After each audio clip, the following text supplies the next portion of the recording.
Brandon, you ready? Lacey, you good? Ready to go? I think Megan is too. Did I see it again? Someone got their lock. It's the lights inside. That's what it is. It's distracting. Yeah, it's My distracting. grandpa still accidentally calls me his dog's name. Well, good evening, everyone. We'll go ahead and get started with our July Planning and Zoning Commission meeting for July 27th, 2026. And as always, we start by the approval of our minutes from our last meeting, which was June 22nd. If we've had time to review those, if there's any changes, amendments, additions that need to be made, we'd like to move on those. And if not, then it was a pretty short meeting. There wasn't a lot there. Be looking for a motion to move forward. I move to accept the minutes as presented. I'll second. Just take your pick. His red. Go ahead and roll call. Megan, please. Suzanne Daniel. Aye. Trevor Branch. Aye. Adam Brown. Aye. Caleb Berger. Aye. Jeff Garrison. Aye. Pete Renfro. Chad Zickapoose. Aye. Lacey Colbert. Aye. Hadley Goldberg. Abstain. The ayes have it. Thank you. Well, thank you for the crowd that we have this evening, and I wanted to go ahead and make an announcement. I don't know if there was misunderstanding, but everyone is always welcome. We have an open forum. But everything tonight, we do have a couple of guests that will speak, and then we'll move into discussion only of the drafts of a ordinance to try to control data centers, and we have a draft that was, what was the other one? Sorry. Multifamily design standards, making some changes on our existing ordinances. There will not be any public offering for the public to speak tonight because we're simply in the beginning stages of these drafts. They are simply drafts. There's no motions to make. There's no approval. There's no voting to be done this evening. Hope you all stay. If you want to just listen to what's talked about, that's great. But there will be no offering for public speaking or comments tonight. Just want to make sure everybody is aware of what's going on this evening. So moving forward, we do have a couple of visitors. And we're going to start this evening with Mr. Buddy Huggins. Hope I say that right. You're welcome to come to the podium, sir, and take your 5 minutes. You got that going? Okay. Well, hey, everybody. I just wanted to introduce myself to y'all. I've been here 12 years, and yes, I know we're not going to talk about the draft. I've read it. It's got some really good language in there. You're doing a good job right off the bat by squashing it. The quicker you can squash it, the better, to get all these people's minds set at ease. We don't need that type of mess. We got enough going on with flock cameras. And now they're going to put these poles, you know, like the Jackson Street poles, dark sky agenda. All of that is a scam. It's just so they can come in and take and put a real-time recording device on top of all of them poles down Jackson Street. They're going to do it all across the country, but we're going to stop it here. We don't want flock cameras. We don't want data centers. We don't want anything that has to do with surveilling our rights. When they do that to our car, license plate readers, they're violating our Fourth Amendment. So we got some senators, Josh Hawley, John Kennedy from Louisiana, that guy from Kentucky, I can't think of his name right now, Tim Burchett. He's putting legislature through. So we ain't got to worry about this too much longer. We're going to stop it. The people are going to stop it. We want to be free to travel without having for anybody to think we're a criminal. See, when you do that to everybody, you're making them a criminal. You can't do that. It violates the Fourth Amendment. So either we're going to be free and have the ability to come to a meeting like this and be able to talk and look dead in the camera and any other camera that's here to tell y'all honestly, some of these projects like the Marabellum project, you got to put the brakes on them. Ain't no way 800 houses is going to go down there by that quarry. I told them when the people from Florida were here, I said, you can look down on that from the sky and tell that it's a problem. It ain't gonna work. They can't get the traffic in or out. What you gotta do is you gotta get that roundabout built up there by, you know where the water tower is? What's that Johnny Bass Pro, tracker? If y'all put that in first and then put that road that will run the width of it down through there, then the people got a way to get out. If you don't do that first, it means that you're not legally doing your due diligence to make a project that's worthy of your attention. Does that make sense? All right, you know where Riverside Bridge is, the hill up on top of there where they taking all them trees out? That just irked me to no end. They piled them up and burned them. Sure, they had a contract right to do that, but I'm telling you now, we need to stop that project. You're going to say, why? Well, I'm real close to proving that it's an Indian burial ground. And I'm not going to stop. I'm going to keep on and keep on. I think it's called Stone Ridge.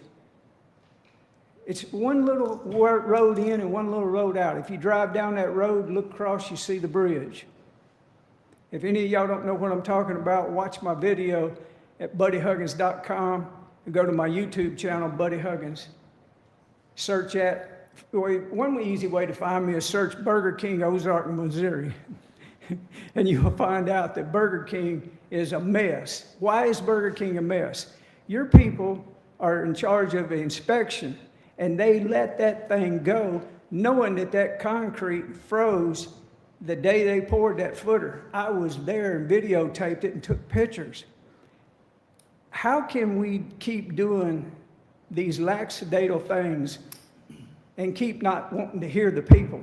I understand what you said and why you said it, because after I speak, maybe nobody's going to be able to do it, but they're going to learn how to do it. I'm going to help teach them, and everybody's going to have a right to speak. This is America. If we don't speak out for our freedoms, we might as well have neither. They'll literally haul us off and bring new people in. All right, I'm close to my time. Skateboard parks need to be built on Jackson Street under that bridge right there going to Finley Farms. Let's get that done. If we can't do anything else, let's build a real decent skateboard park with all this money we have. $127 million. People don't even know that. Comprehensive annual report for them. I got to go. Thank you. Thank you, Mr. Huggins, for your time. Moving on to our next scheduled visitor would be a representative, I'm assuming, for the Heritage, which is a proposal, just kind of giving us an idea of what they would like to do. It's a planned development. So you're welcome to step Chairman, right up. would you like me to Yes. give a quick introduction of how Yep, this? that'd be great. Yeah, so currently the property that we're looking at, the 80 acres on Longview, is zoned agriculture, and they're proposing to rezone it to a planned development. As part of our planned development regulations, they're afforded the opportunity to present to you a concept plan. It's a non-binding presentation. There's no public hearing, as you said earlier. It's really not intended to take public comment. They're kind of working on the backside of their neighborhood meeting, which they had last week. And they're just here to present the idea, get some initial feedback, and any ideas that they need to go back and kind of hone their proposals. So that's really it. We'll let Clayton Hines take over from there. I'll be glad to answer any questions I can. Appreciate it. I'll give a brief introduction, and I'm going to introduce the owners here in a second. Okay. My name's Clayton Hines. I'm with Schaefer and Hines Consulting Engineers. We're based in Nixa, real close. So Stu and Stephanie Stinger are the owners of this, and we're looking to do a PD. Can you hold on just a minute?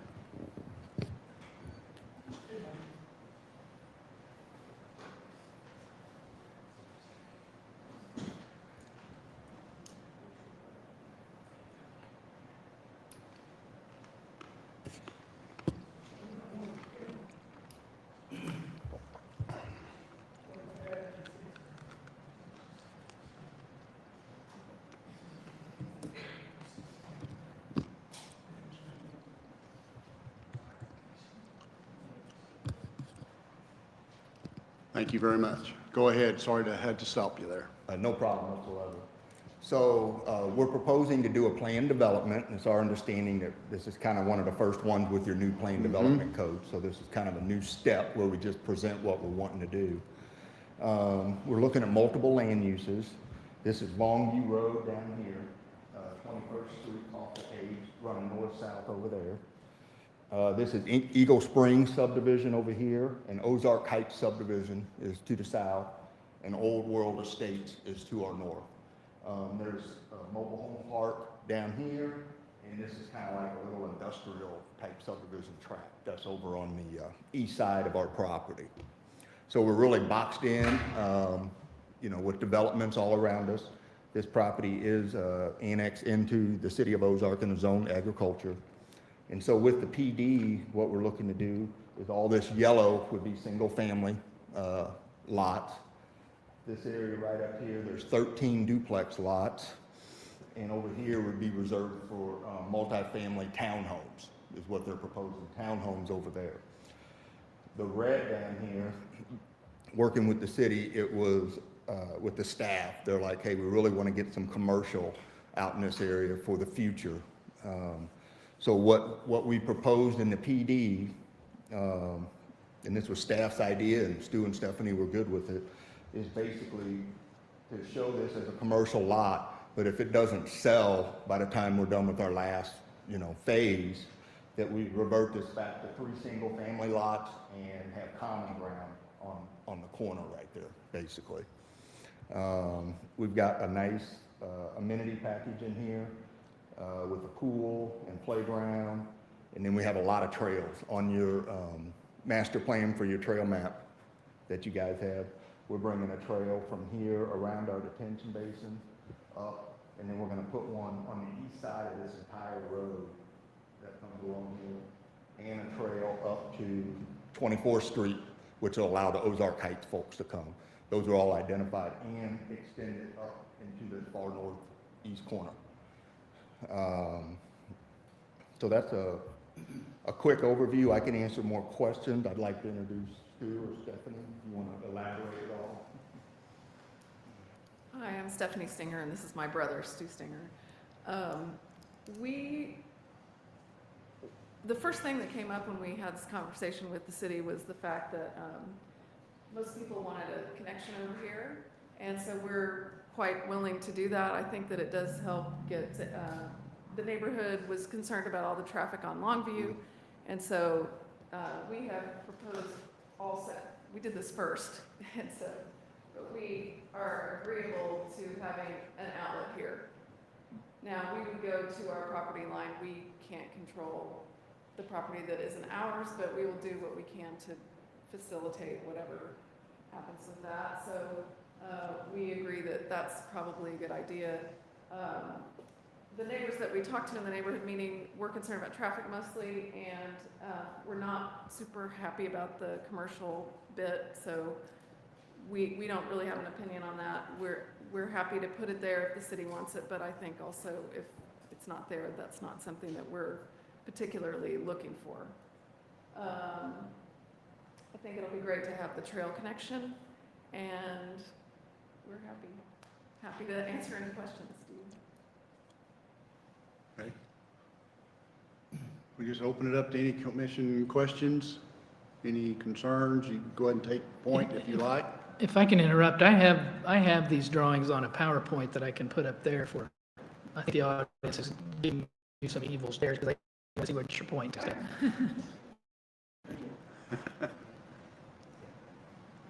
One thing I would like to elaborate on is that they have this property over here under contract, so we can have this access over here in Eagle Springs, and that is part of our PD. I forgot to mention that. So go ahead and stand up there if you want. If I'm seeing this correctly now, we're probably looking at having 3 egresses and entrance, or whatever you want to call it. I can use a ton of words, but in and outs. So you're going to have one off Longview down on the southeast corner, and the one up here that actually accesses Ozark. Is that Ozark Heights? to the west, you got one going west. And then you'll also, oh yeah, I'm sorry. And then the one up there at the top to access 20th. Okay. There, I don't know how to say this, but two for sure. Try And to if that third one could ever materialize, it would be, did I say that right? It would be a stub at the very least. We would go to our property line. We can't control the other side, but. Have we you will- considered coordination with the city? Didn't the city own that No, the city between the doesn't. boundary and the 20th? As far as we know, I don't think so. I think it's somebody, a private citizen. Yeah, the road.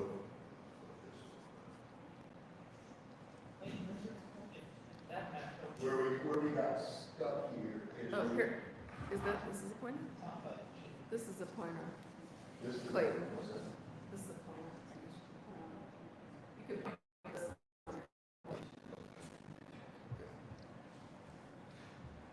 I don't know if my eyes look good enough for that.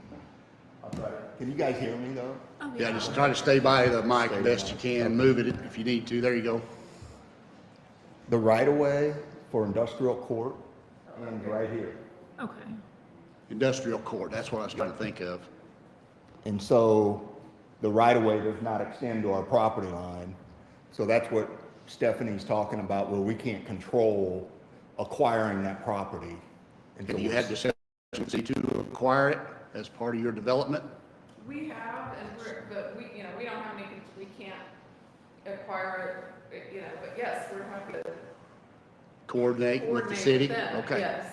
Because I think, in my humble opinion, you need the Longview access and and the way I'm seeing it, for safety, for fire truck, for ambulance, for police access. If that one gets blocked, you're gonna have to come, I don't know how many roads to access the west entrance, let's say, right? I mean, that's my opinion. I think that's the better, 3'd be great, but the two I think necessary in and outs are the two we're talking about. One from Longview, and then the one that would access 20th. I think those are pretty important accesses. That's my opinion. So you're saying you would be fine with this one not being there? Yeah. Now, I mean, I'm talking ordinances. I mean, I'd tickle me to death to have three. This is my opinion. This is my opinion. Absolutely. But our ordinance is required to. Right. And the two that I'm asking for is Longview and 20th. Right. Yeah, While we're go on the ahead. topic, I had a question. I'd noticed, like, on the plat maps, it seems like there's access, but the way I'm looking at it could be, did you guys consider connecting to Athens on the northeast? So. It kinda platted, looks it's already like it, but- platted, and it's not platted for a street, so. Sure. It's too late, essentially. For you or for Old World? I think there's a building, I mean, I think there are houses out there. There's on Sienna Avenue, basically, technically could continue. There's yeah. I believe they're patio homes, but essentially, yes. Yeah. But that's a lot owned by a person, not the developer.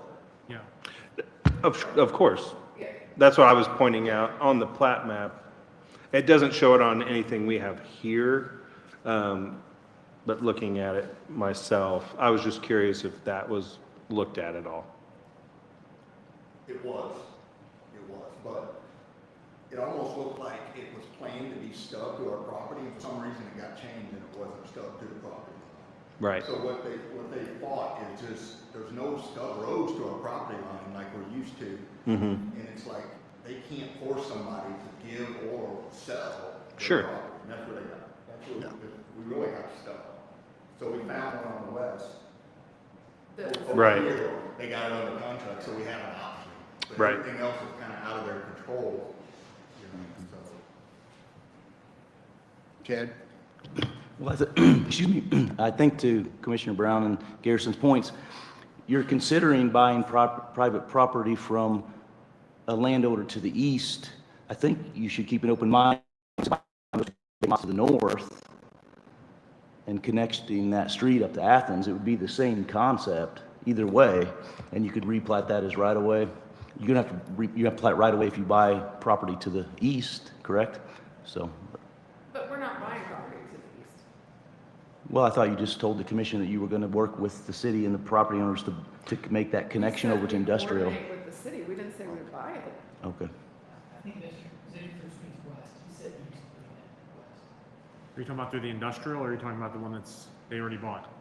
The discussion was to connect that stub out of the east side of their property, Stinger property, to the industrial park to the Industrial east. court to the east to connect to the 20th. Yes? Well, yeah, and she said she was willing to coordinate with the city to try to make that happen beyond your property line, Right. basically, is what you're saying. I'm saying there's 2 vacant lots that appear that could be purchased by anyone, and that could be platted as right of way, and you could have a connection out the north that you could build, either, whether, if you couldn't get over to 21st.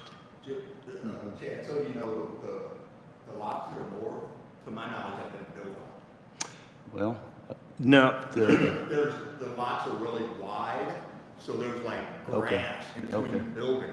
But if Okay. they're, to my There's knowledge, not an there's not extra any. lot in the middle, those Yeah, are there's part not of a those, vacant lot. the lots where the houses are. correct. There's space enough, but those lots are extra. Those lots themselves are larger, but it's, yeah, that's why I brought it up of, Yeah, there's not. it's not actually there, the space is there, but it's not, like what you're saying, there's not a It's not singular platted lot, to exactly. purchase. It is, there are two houses, yeah. But there's a space. but Correct, I yeah. think we're on the same page. Yeah, I was just wondering if consideration, not saying, oh, that's what you should do. That's all, Would- that's all I was Would asking. you sell someone some of your lot next to your own house to put a street in? Absolutely. Do you live around it? Is that I your think- house, or is Yeah. that? Yeah, I'd love, I mean, that's the that's best way to yours? make money, carve up your lot and sell it. We can try. It seems unlikely, given. Oh, yeah. Yeah. Okay, I have no idea who those people are, so. go ahead, Hadley. I just got a couple questions, I apologize. So I know you said 13 duplexes, and I just can't see right from my angle. So you said how many would be multifamily? And it looks like it's in that top right-hand corner. Is there just those 2 bigger sections that would be multifamily, or 3? I apologize, Clayton. This is almost. That's all multifamily, okay. All right, so the industrial's just off to the side, that's where I was, Yes, okay, that's where I was, it's- okay. It's the transition between the industrial to the single family. Okay. That's why there's townhomes in there, Okay. because it's next to industrial. And they would be missing middle And I'm just, products that aren't really out there right now. Correct. and I'm just gonna ask, was there any consideration at putting the commercial to the, instead of the southeast, putting it the northeast, closer to those duplexes, where there's a little bit more like, there's that JAG Gymnastics there, there's like some other stuff there, whereas like the spot that you're looking at, there's nothing like commercial, and I think maybe that's some concern and all, yeah, listen. We're happy to, we are not interested in this commercial area. Yeah. So if that's possible, Okay. yeah. I mean, I just think when I was looking on my phone, kind of what was already around there, so. This was requested by the city. Yeah, that specific spot or just some Yes, commercial? that Okay, specific okay, spot. okay, thank you. Because of the long view. Yep. Yeah, I think, you were alluding to that, because of what's coming, the, I act, think you can ask them. what am I trying to say? Give me a word. Interchange? Interchange, there we go, sorry. It's coming for Longview to access 65 Highway. Longview is going to develop, I didn't know that. and when they do that, and that, from my understanding, that's been bumped up at least 2 or 3 years from where it was originally. So it's coming, and my personal opinion, I think some commercial would be good for the development, whatever that may be. I think it's a good idea. If it's there, then in that timeframe, Mhm. then that would be. Oh, great. absolutely. Yeah. Yeah, we talked about it, and I think it would fit the mold of what you're doing for that piece to be last. Right. And then let's see where we're at, right? Wait Yeah, to see what happens. correct. Okay, That makes anyone sense, else? Take your time. Can I just get clarification, just because I can't see it from here? That western access, is that on, is that West Webb or is that West Fisherman? Fisherman. Okay. Thank you. We really appreciate meeting and talking to you all about this. Absolutely. Thank you very I think this is a great idea of presenting before we vote on it and let the public, and it's good to see what's coming. Absolutely. Yeah, we'll study and offer up thoughts, and go ahead. Oh, I just had another thing. One thing I was trying to decipher here is those light green areas directly to the west of the yellow lots. Is that light green the existing lots in Eagle Springs? Okay, so that it would be, Yes. that's not a buffer zone between Eagle Springs, that They're is, there. okay. There's, to really clarify this, I think she's talking about the white green. He was asking if that was a buffer. Yeah, that's what, Yeah. I couldn't tell if that coloration was, No. I mean, the strip, The house is. the whole that's thing, not yeah. a buffer. Oh. Yeah. Yeah, because it looked like it was divided, but the coloring I couldn't tell. I just wanted clarification. Thanks. I had somebody in the neighborhood meeting, ask me, these trees are all here. I'm like, it's just a picture. Right, right.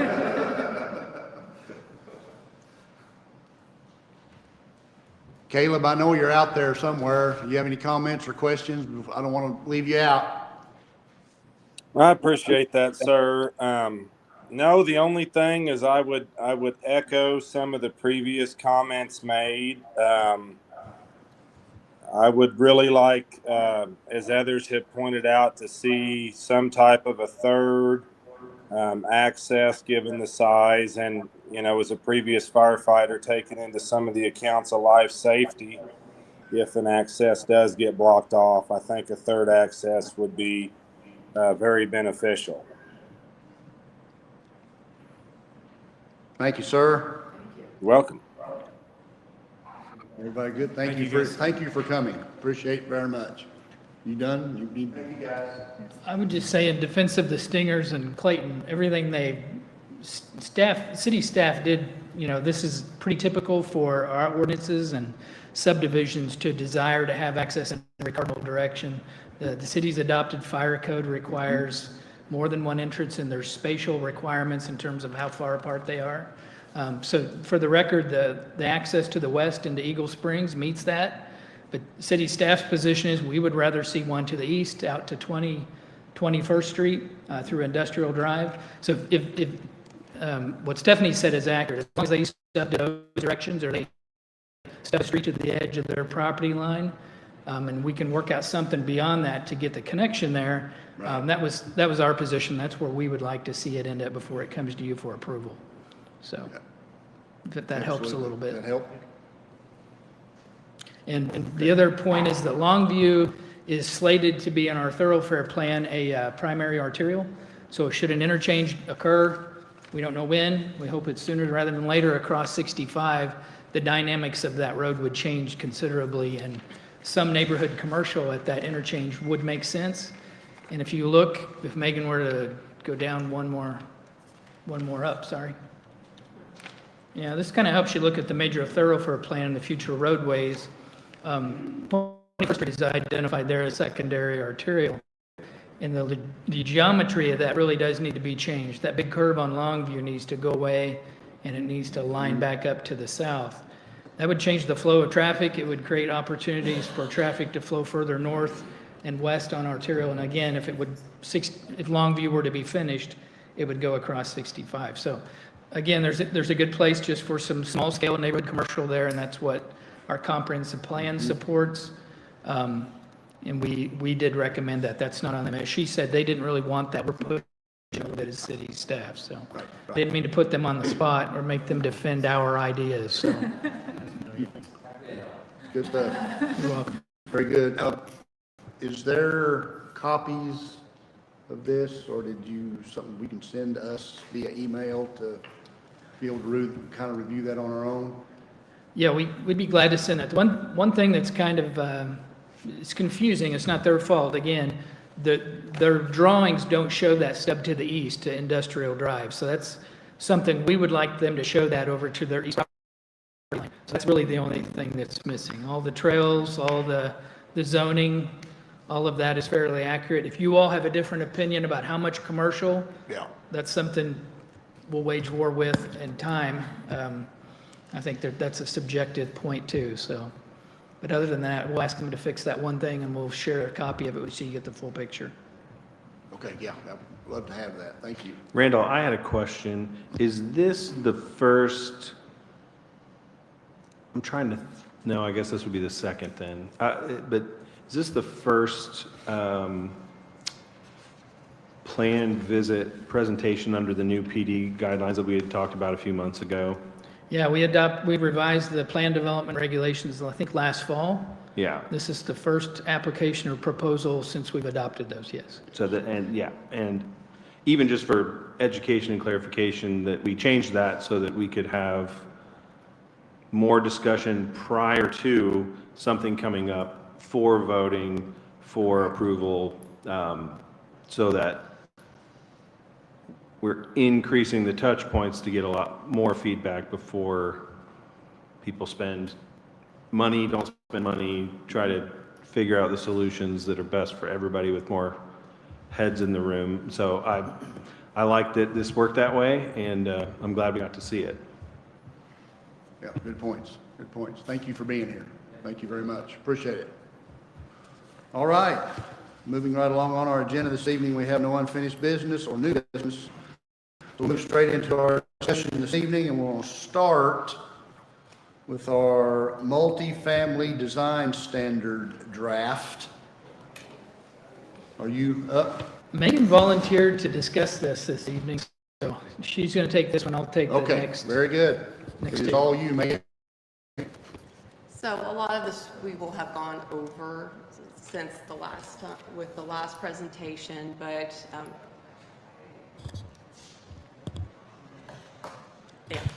since the last presentation, but we've kind of honed the design standards more, and we also are continuing to hone them. So any feedback that you guys have, we would greatly appreciate. We are having other staff and our third party planning review look at it as well to provide some feedback. So just a few caveats before we begin. Purpose and intent, very similar to what was presented last time. We're looking to enhance and protect Ozark's appearance, identity, as well as the natural and economic vitality of the city. Looking to plan well-designed and distinctive multifamily housing opportunities that blend and integrate a variety of building types and densities, and create a mixture of supporting housing options between neighborhoods and other uses. We look to create fair certainty for quality multifamily housing opportunities that respect the character of existing residential areas and do not compromise the livability of adjacent neighborhoods.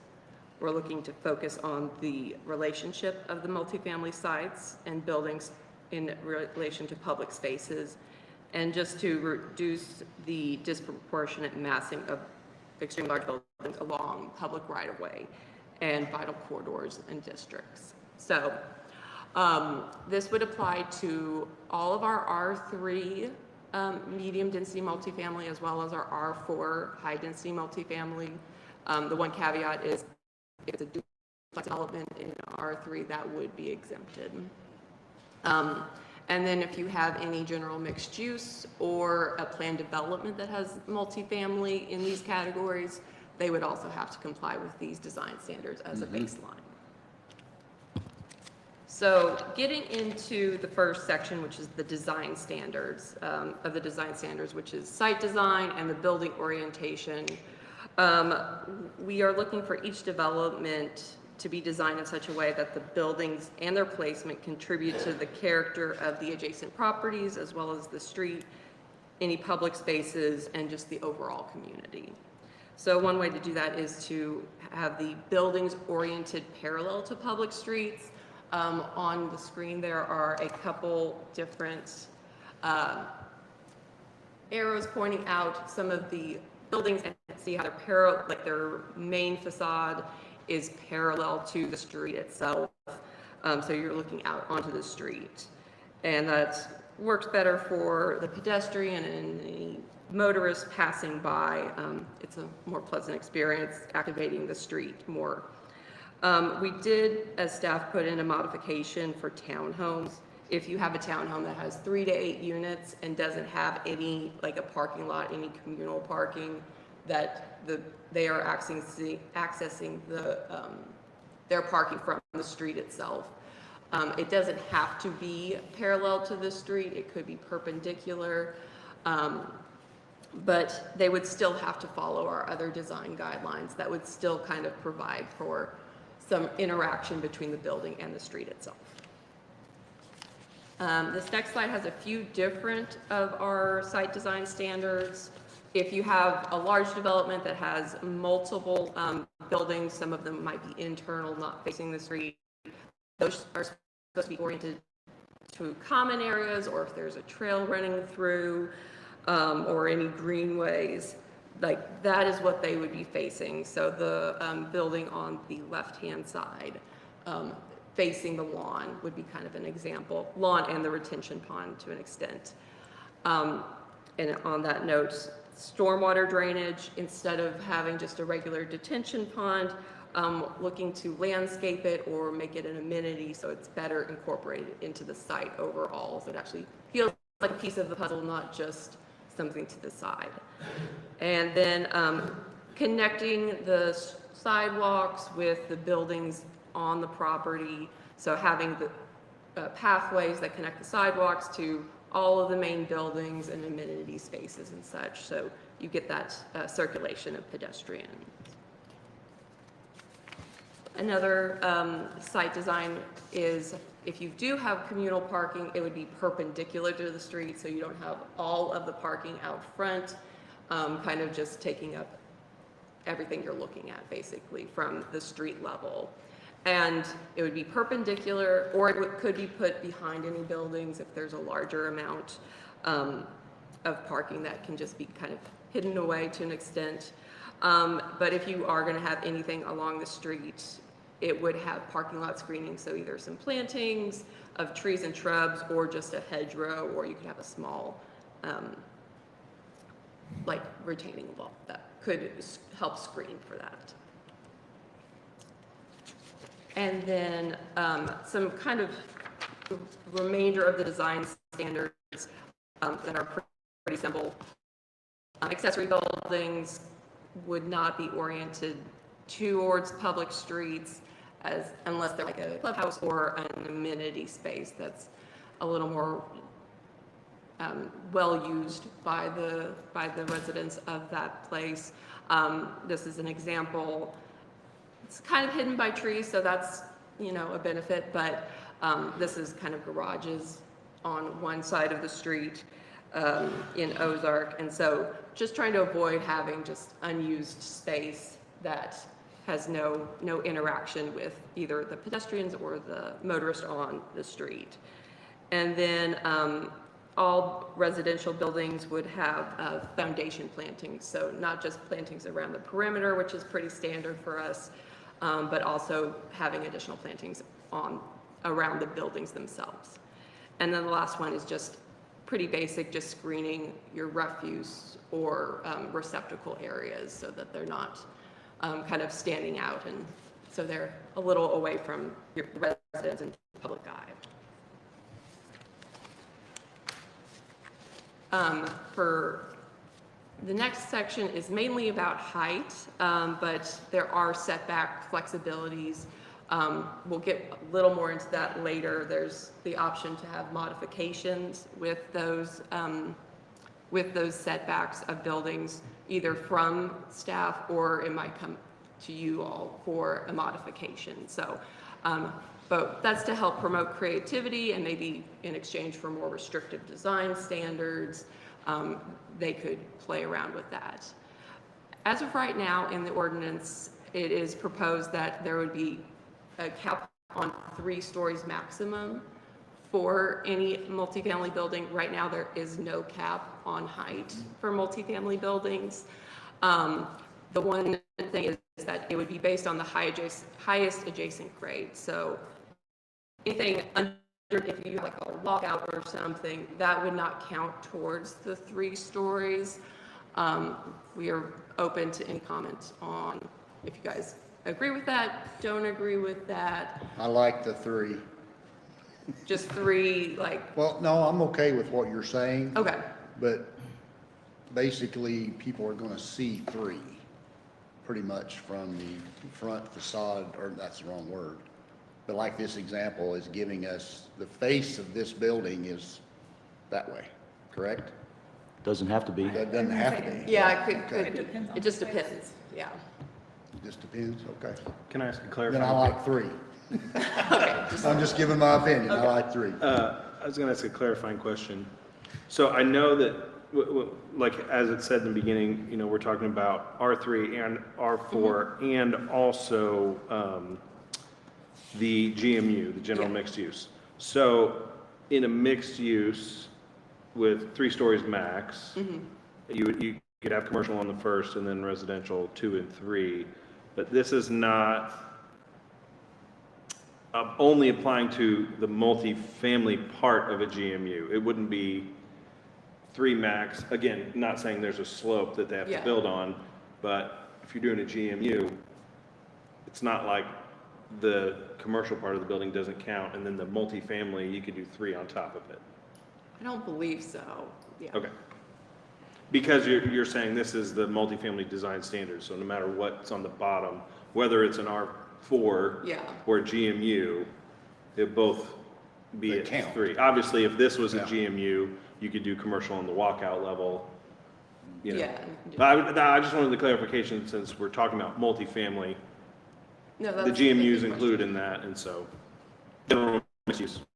I think currently our maximum height is 3 stories anyway for general mixed use, isn't that correct? I believe that's the case, yeah. Because that's a newer Newer one. zoning. Yeah. Correct. Yeah. So she's going to present you with a twist in a minute to this, so remember that. Okay, I just wanted to clarify that it wasn't, that we weren't discussing 3 stories of multifamily, that in a GMU, that's total. Right. Okay, thank you. Good point, I thank have a you. question as well. So, depending on the grade and how big the building is, would the walkout level, like, they couldn't technically do 2 that are below the highest grade on the other side? We get some pretty steep areas. That's true. I wouldn't ever want it to go any more than that, and so Yeah. I think that we'd want to be Maybe careful one. about, Yeah. saying that only One one walkout. walkout level would be allowed. Yeah, I mean, I don't think that would hurt to clarify that, so. So in other words, 1 low grade, period, Right, is and so, what we're yeah. shooting for, yeah. Okay. What about a storm shelter with that? I'm just being honest, what about a storm shelter with that? Like if we're having, you know, all the schools are putting storm shelters, sorry.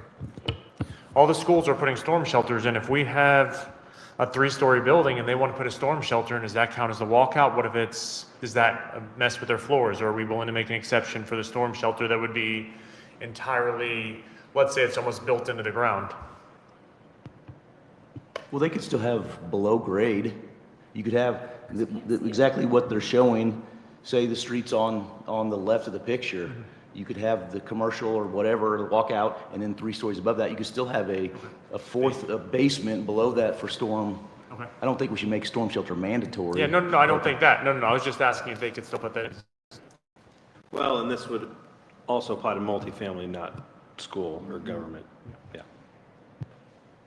But keep that in mind for towards the end. So going on from kind of the building and the site design is more of the building mass and form, so kind of how the building presents itself. One of the main things is requiring a 4-sided design. So the main reason for this is to prevent like walls and just kind of what you guys saw with the it's a smaller example, but the amenity structures that are garages, like just a blank wall along this right of way. Another clarifying question. Would a mural be considered part of a four-sided design if there was? I'm specifically thinking certain areas, especially, historic overlay. Would a mural count as design as far as being able to put a mural on a building? I know a lot of towns our size have had, even historic buildings where you can't build next to them and you don't just want a big blank brick wall there so I was just curious if that was considered as part of design or if we're actually talking about building. I think so. I mean, that's kind of That's why we're it's doing hard the to draft. picture it, but I would yeah. like it to be included because I don't think that the historic overlay allows any paint on any of the brick buildings. Yeah, that's correct, like. So there's no more murals allowed in the downtown area at all. well, that's another thing to work on. And we do have a draft of something to that effect, so. Okay. Just, sorry, didn't mean to go down a rabbit hole. I was just curious. No, that's a good question. And yeah, we are anything that basically breaks up the building itself. And we'll have other things that kind of come into play with that.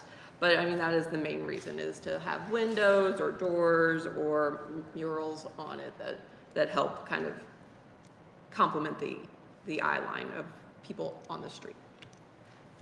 Another building mass and form requirement is to prohibit any elevated and entirely open walkways. And Ava noted that I should clarify, this is not Motel 6, even though it kind of looks like it is. So the top two levels would not be allowed to be entirely open. There would have to be at least some screening, if not entirely enclosed. And then you can have some open stairwells, but you can't have only open stairwells. Again, some screening or some enclosed staircases. And then we came up with this to kind of avoid like the monotony of all one building or one design for each building. Like the only way you could tell the buildings apart is by what letter that the building is labeled. So anytime you have buildings within eyesight of one another, you have to distinguish them. They have to have an individual design, either through either materials or differentiated colors, and then having a different articulation in the roof, which we'll get to in a second, and then just different entryway features and configurations. So each of them could stand on their own, and but they all also work together. So this is where we get into a little bit of the change in roof line. So this is what I mentioned in the last slide. Basically, we want a roof line to have some form of articulation, no less than every 100 feet in length. So you can see on this as an example, the roof line changes and they have like windows and peaks in parts of it. Randall can speak more eloquently about roof line articulation, I feel like, than I can, but that's one of the requirements just in general for each building. And then also having that wall plane. Another way to keep it from being completely barren is having some form of architectural detail or windows, anything that helps break it up so that if you have a 600 square foot area on a wall, there would be some detail, some architectural detail or windows or shutters that would help break that area up. It's either 600 square feet or 50 feet in horizontal length. So kind of whichever one is smaller. Another clarifying question on that. That is separate, because this picture kind of shows both. And I just wanted to say they're separate of what you just said, 600 feet is about the wall planes, but then the 100 feet is the roof line. Right. So this one kind of does. Yeah, it's working double. Yeah, exactly. So I just wanted to, you put both of them, but it kind of. Yeah. Yeah, okay. No, you're fine. just so we could kind of group No, some no. of them together. Yeah. So you could like save time and not have people ask a bunch of questions? And then another thing is any building with 3 or more units needs to be broken up, again, through different material usage. So we broke it up into a few different ways they can do this. They could do a top, middle, and bottom design, which is the one on the left-hand side, with the brick on the bottom, probably some kind of siding, wooden siding on the 2 top layers with different colors. And then you could also do it like the one on the right-hand side with different materials and such, or vertically. So kind of as you go every standard unit width, basically is what that requirement would entail. And then you can see it especially on the top, middle, and bottom design. They would also have to have some kind of material that helped break up those. So they have like basically trim extending or breaking up the brick from the siding and the siding from the top level. And they can propose an alternative design if the developer is like, this would not work for ours, but you're still, a way to still meet the intent of the ordinance of breaking up the building into kind of more manageable pieces. Then kind of a pedestrian level, but also something that kind of impacts the overall design of the building that you don't always think about, but screening our mechanical equipment. So either through landscaping, or you could also, which is what's shown in the picture, but you could also do it through, depending on if it's on the roof, if it's, you could screen it that way, or just locating them so they're not visible from public right of way. So just screening those mechanical equipment, which can include HVAC, and any mechanical equipment. So going into materials, I know this is a lot of information, so, but materials, we want to encourage a variety of materials to be used. There will be a requirement of 3 different materials per building, but the allowed materials would encompass stone, brick, wood, and any of those, as well as something that might be not listed but could be suggested and approved as a comparable material. We're looking to minimize the amount of aluminum, corrugated metal, or vinyl siding, so it could be used as accents, but not for wholesale for the entire siding of a piece of the building. And then if you do use metal, no exposed fasteners would be allowed. So Megan, clarifying, is that picture on the right showing what would be prohibited, or is that a good use of accents? It wouldn't wholesale be prohibited. Okay. We're working under the assumption that that would be vinyl, at least partially vinyl siding Oh, okay. in there, so. I see what, okay. Yeah, As opposed to cement. right, Right. yeah. Or like board and batten or something to that effect. I mentioned the 3 different types of materials to be used on the building. They could be different material types, or you could have different styles of the same kind of material with different colors as well. Balcony and porch railings, this is more of a maintenance portion of it, but making sure that those are either composite or metal materials so they weather better over time. And then ensuring that all dwelling units have windows on each exterior side, which the not Motel 6 does not do a very good job of, so. Okay. Accessory structures we touched on already with the building and site design, but just more specifically looking to have those complement or match the colors of the other residential buildings. Also having a 4-sided design requirement so that you don't have a lot of blank walls. And then also having foundation plantings around the perimeter. So they would look kind of like smaller versions of the residential buildings, a little less intense in terms of what they like, what features they have to have on them, but overall would work pretty Question. well on the site. Would, just because I've seen this in multifamily too, would a carport structure be considered an accessory structure, therefore it's not four-sided, and so therefore it wouldn't be allowed? Or would that be more of an augment to a parking situation? I think that would be more of an augment to a parking situation. We actually have that in there. We have not put it, we've had that note. So, but it would definitely be regulated. It just probably wouldn't be regulated to the same extent. It's as, a, like, yeah, an that's what I mean. It enclosed wouldn't be structure. considered an accessory structure. Yeah. Okay. It would be allowed. I think we might, if we have anything, we might put Sure. some different set of design. Because you, on it. in one sense, you would think that would be an amenity Yeah. for the parking, not necessarily a building. Yeah. Okay. I think it would fall kind of under like ensuring that you have a parking lot that's perpendicular, so it's not as visible from the street like you Right. would see elsewhere.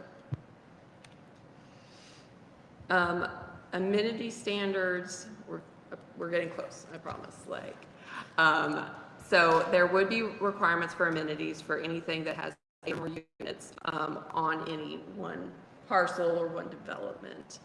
Right now, staff are proposing 200 square feet per dwelling unit, would have to be dedicated as communal space, but we are open to feedback from you guys, as well as we are looking for some additional research from our third-party reviewers to see if that's a optimal amount of communal space.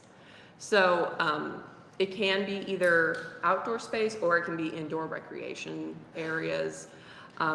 But we want it to be activated. We want it to be something that anyone can use on the property and not just something that's kind of left over. So it has to have, if it's outdoor space, it has to have like seating or lighting or walking trails to it. And then if it's indoor space, it has to be accessible by a main corridor or something, and something that's like open air and not just kind of shut off and to the side. 50% of that open space for outdoors needs to be in one space, so it has to be a minimum of 25 by 25. The rest of it can be dispersed. It just has to meet its own little minimum of 50 square feet in area. And these are just a list of examples of what could be included, everything from dog parks to swimming pools to trails. What's not included is parking areas, sidewalks, driveways, other service areas that really wouldn't be considered an enjoyable amenity for most people. Like Yeah, like, I don't think nobody. Okay, we are on our last section, which is modifications. So basically, we are looking for staff to be able to provide some modification if a development goes through and is asking for a smaller, a minor modification to what is allowed by our ordinance. Anything that would be beyond that would be either not allowed, or it would go to you guys as the Planning and Zoning Commission. We're looking at the standards. It would be something, it would break down to that it's not practical for the site as it lays. There might be topography issues that create problems for them to develop that per our standards.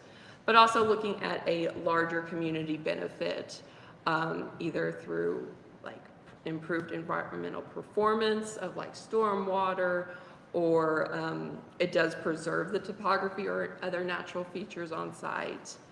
And then the modification could be based on having additional conditions or requirements that would include other areas are being more restricted. So you are getting better design standards, or like a larger buffer yard or something to that effect in exchange for this modification. And this is kind of what we kept teasing about. There is the potential, as it stands now, to allow for one additional story of height for that. It would definitely, it would only go to the P and Z commission. It would not go to, staff could not approve that. There is some discretion on, we're proposing some discretion on like building setbacks. And then general criteria for the design standards would also be potentially a modification.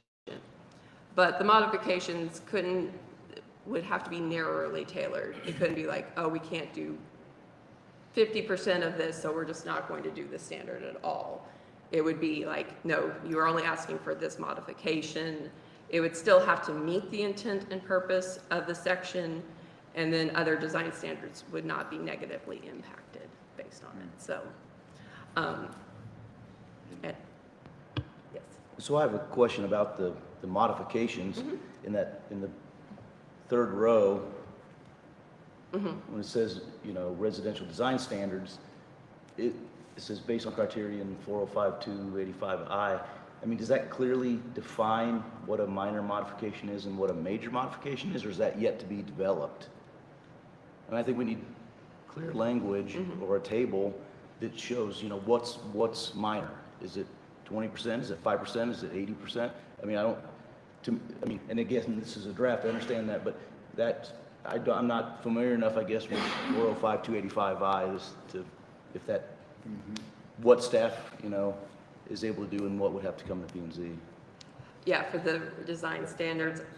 We had a conversation about that this morning, and I think that would be, yeah, it is basically kind of referring to the modification section, but I think that's something to be fleshed out more. Okay, because, I mean, in the modification section, I don't think to me, it's not clear what I think a minor modification is, but you may think something totally different.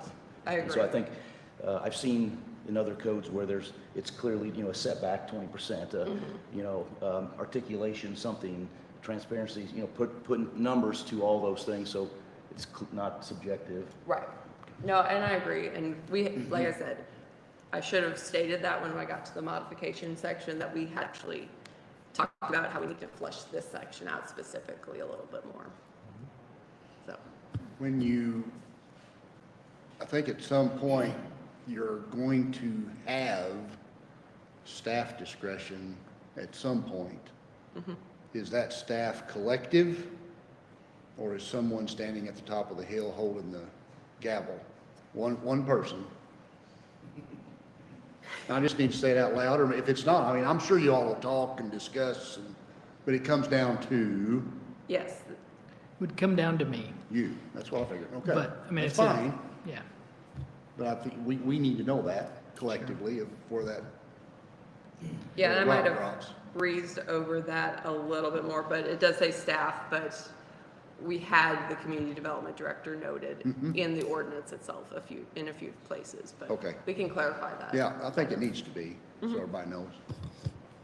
I have a couple of quick questions. I didn't see anything there about parallel parking. I know in some of these, sometimes you see parallel parking, especially if there's commercial stuff on the first floor. Was that in there somewhere and I just missed it? Was that something that we just alluded to? I just think and I know dry cleaners aren't as popular anymore, but dry cleaners are I think the big thing would be is if we have a restaurant there, like the Uber Eats drivers and DoorDash and things like that. I think parallel parking we need to see. Also within that parking piece, talk about the 15-minute parking, some of that stuff. Other things that I've seen in some of the cities when they kind of put these in is parking garage, or it's really like a parking behind that facade.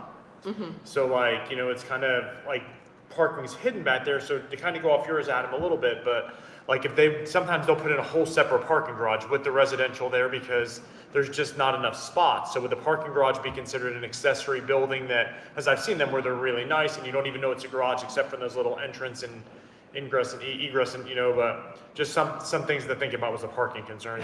My other question is, what's the teeth on this? So let's say if someone comes through and they get through all this stuff and we approve everything, and when they design it, when they're ready to go, do they not get an occupancy thing, or what's that piece when we get there if it's, let's say they didn't do something that they said they were going to do?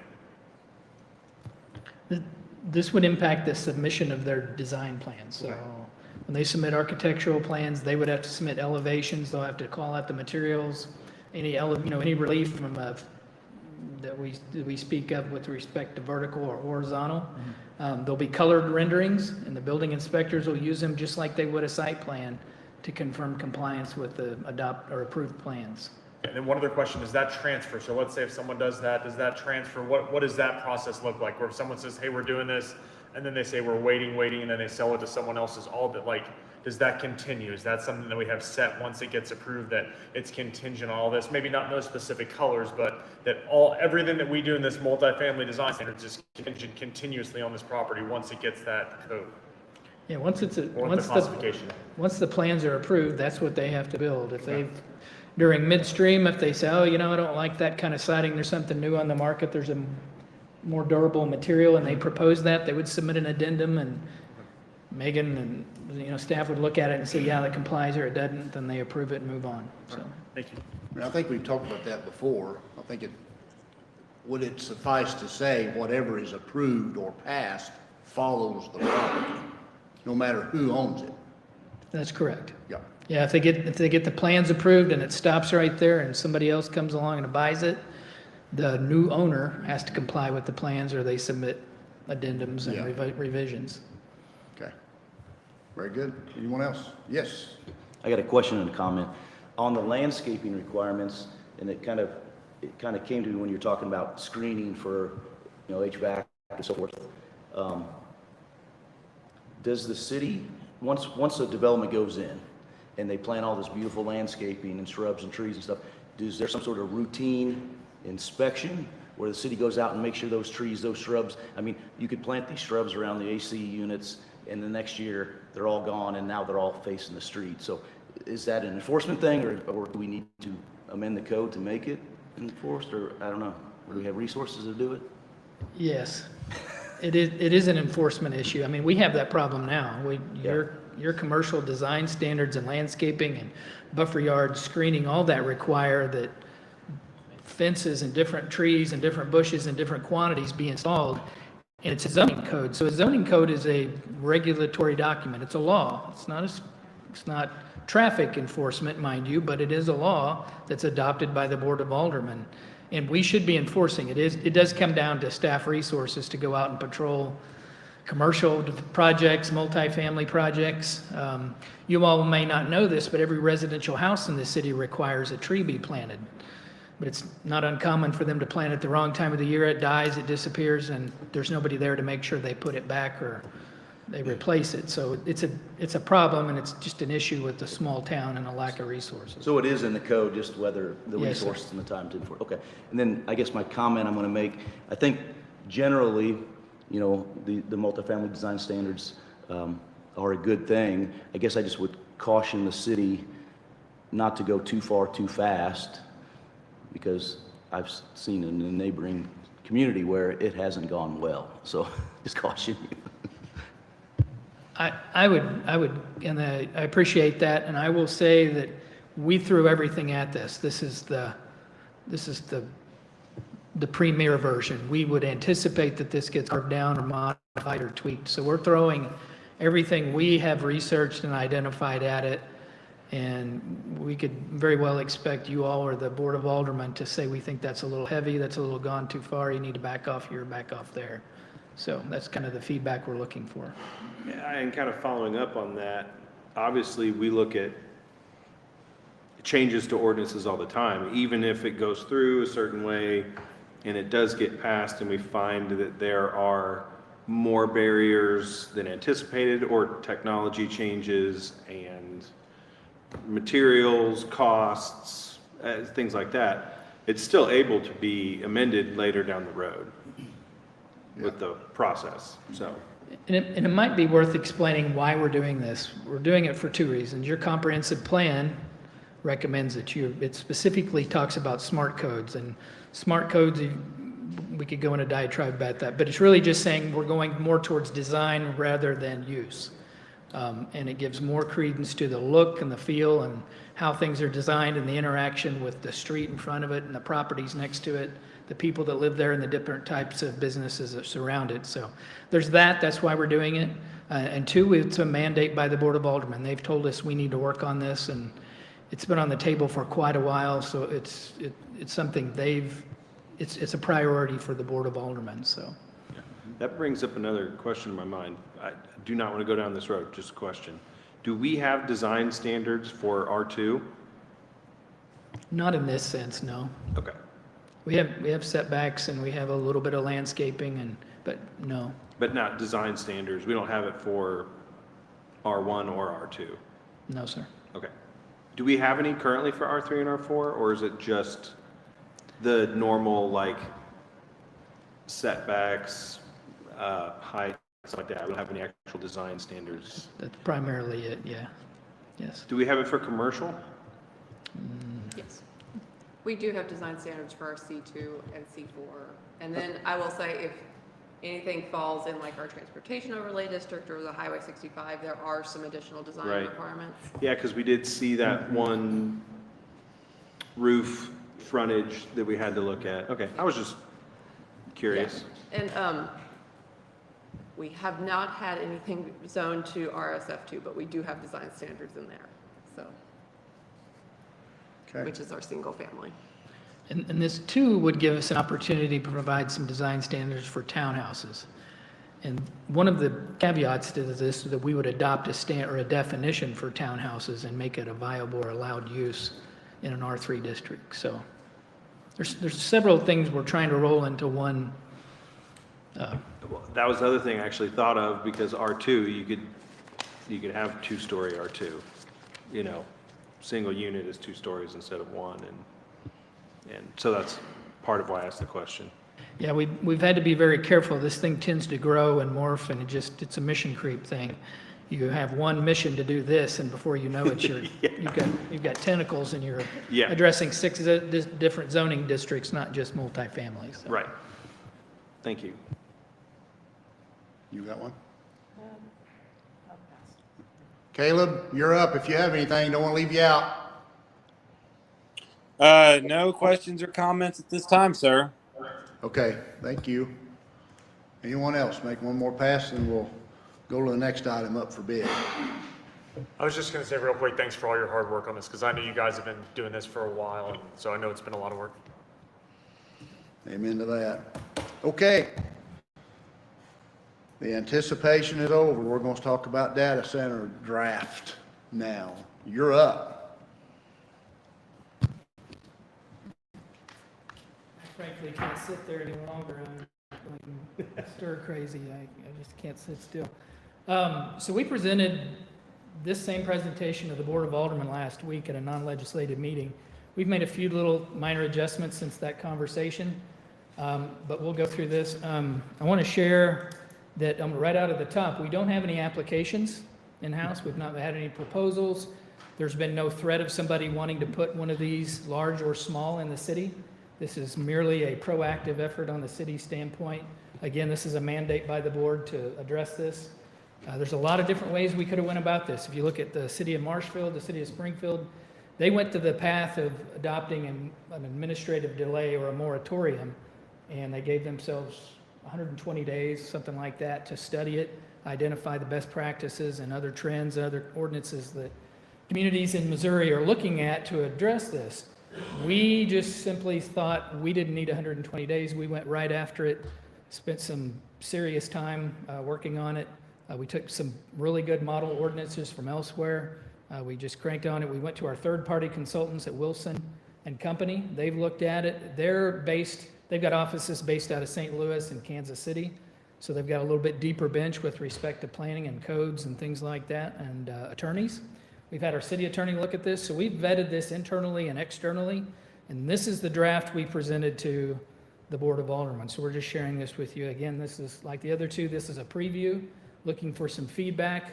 We'll come back in August with a formal published public hearing, and we'll have an open house, or a public hearing where we can take comments from the public and everything, but that's kind of where we're at. That's the backstory, should ease a little bit of tension there. This is a very abbreviated definition of what a data center is. I'm not going to read it. This is about half of what the definition is in our proposed code.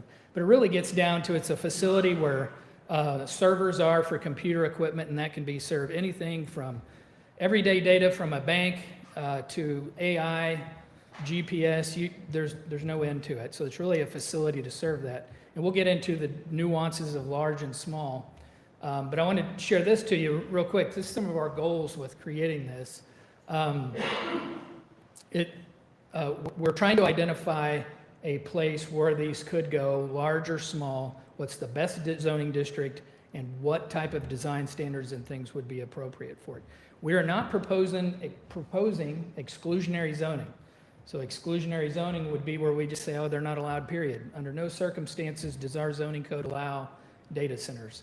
We think that's problematic. Our best guidance has been that probably is a bad legal position to take.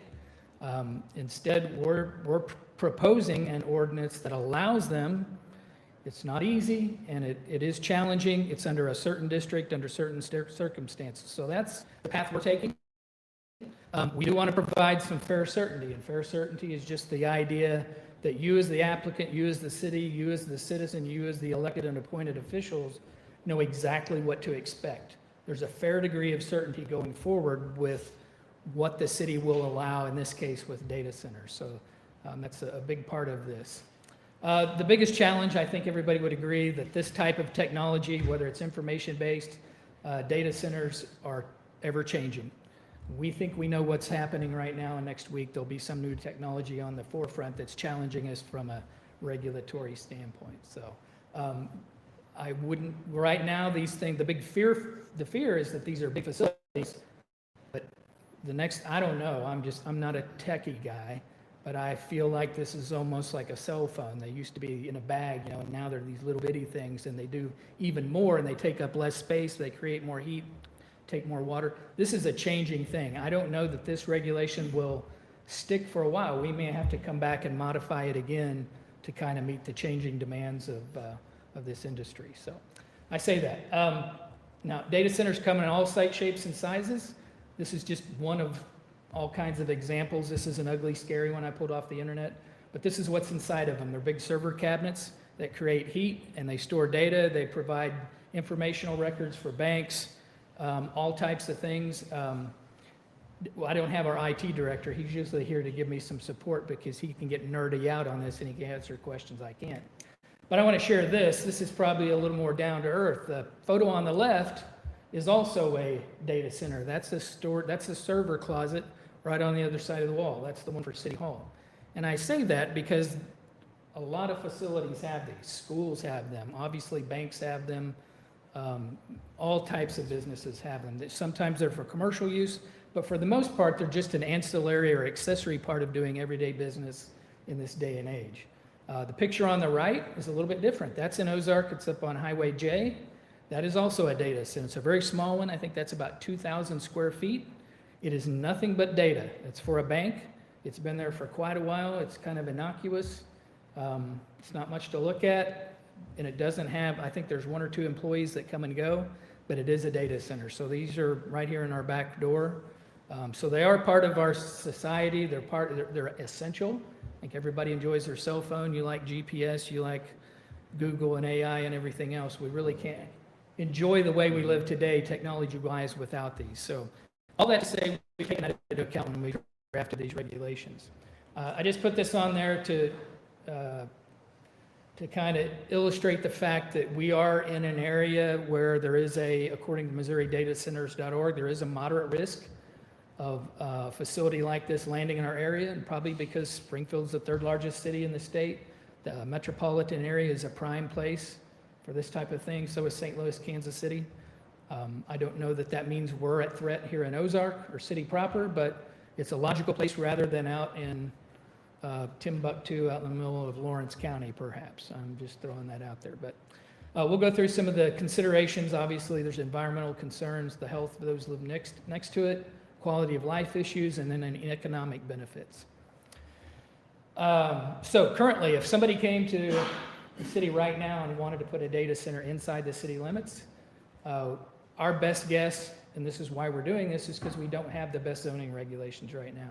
We would probably push them to an industrial zone district. That makes the most sense when you read the intent of all of our zoning. It's not really a large-scale data center, really wouldn't fit right in a commercial area. Right now, we can control setbacks, we can control their impact by buffer yards and screening and that type of things. We can't really control them as an accessory use. So again, a closet or a bank that has a third of their building dedicated to servers, there's not a lot we can do that other than regulating what's allowed through the building code. So again, we would have to rezone a property within the city to an industrial district that would allow that based on our current setbacks. That's pretty much it. We do have some control through our urban service area agreement with Christian County. So we can look at that area immediately surrounding the city because most data centers are going to need water from a municipal standpoint, whether it's a closed or open loop system. They're going to need wastewater, that type of thing. So they're going to have to come to the city, and we're kind of going to be at the, we're going to be involved in it. We'll just leave it at that. So our recommendation, we'll go through these, and I think I put this slide in there twice, but again, to define what data centers are, kind of define them in terms of the sizes, where they would be permitted, how that process would be, whether it would be a permitted use or would they go through a conditional use process. So the review process and then any issues or things we can put in place to mitigate any of those impacts. So our approach to this is to break this into 3 tiers of sizes, recognizing that there are some accessory uses that are just ancillary to normal businesses, and again, going back to a bank or a school or city hall for that matter. We're proposing that that would be allowed in a commercial district, a mixed-use district, or an office warehouse district, and an industrial district, and that's by right. So they do that, and I'll show you more about the conditions for that. It's not just straightforward. It would not be permitted in any residential district, multifamily through single family. We're going to talk about micro district data centers, which are a little bit larger, similar to the one there on Highway J. We're proposing that they not be permitted in a residential district or a commercial district, general mixed use, or office warehouse. But they would be permitted in an industrial district through a conditional use permit. Same thing with a large load, those big data centers would be the same standard. So we'll kind of walk through these briefly one by one. An accessory is, again, it's part of a business, it's ancillary, or it's an accessory use to a business. It's not used as a primary part of their business, it's just subordinate to that. They're not leasing any of that data out to collect, that's not their business model, it's just part of their operation. It would not take up more than 20% of the primary building footprint. And again, it cannot stand as a standalone facility. It's not allowed in a residential district. And it would be permitted in a commercial, general commercial, downtown, here in the downtown business district, general mixed use, the office warehouse district, and the industrial district. And I say downtown because we have a bank on the square. They probably have a server cabinet in there right now. So that's not the kind of thing we want to run off for banks or that type of facility. So City Hall's downtown, right? So we'd be slapping our own hands. So go ahead, I'm sorry. No, I was just curious if maybe you sourced the information from similar size towns where the 20% came from. I think that came from some of our research and other data center ordinances. Sure, it's a little bit arbitrary. We looked at just, our IT director kind of helped us with that. You know, we know exactly that a typical server cabinet is about 6 to 8 square feet. Right. And you begin to shape how much data a typical business would need. If it's AI data, as I'm told, the cabinets get smaller, but the heat they put off is tremendously higher. It's a changing thing. We actually sat down and tried to scale that out, and we couldn't really come to any model. So there's a little bit of, that number may be a little bit arbitrary, but that's where we picked up from some of the other codes we looked at. Okay. If you like 21%, I think we're, I was gonna say 22 is probably better. okay. But yeah. So the other thing to keep in mind is that, and this is one of the issues, these server cabinets put off a lot of heat. There's issues with water, there's issues with noise. All those things are still regulated by our typical zoning code and our building codes. So. Our second tier is a micro data center. So this is kind of an in-between, similar to the one that we talked about up on Highway J. It could be a primary use. It could be an accessory use in the building. It would exceed that 20%. of the overall building footprint, or it could be 100% of it. But by and large, the building itself can't exceed 10,000 square feet. So it's really putting a cap on how big the footprint of the building is where it's located. This goes back to the type of data it is, but it can't exceed more than, or use more than 5 megawatts of electricity. Again, this is not permitted in any residential district, and it's not permitted downtown. So as a standalone data center would not be permitted here in the downtown business district. And it would be, I think this is a mistake, right, Megan? Thank you. So I want to correct this. That bullet that says it's not permitted in any residential district, it's also not permitted in any general mixed use, general commercial, or office warehouse district.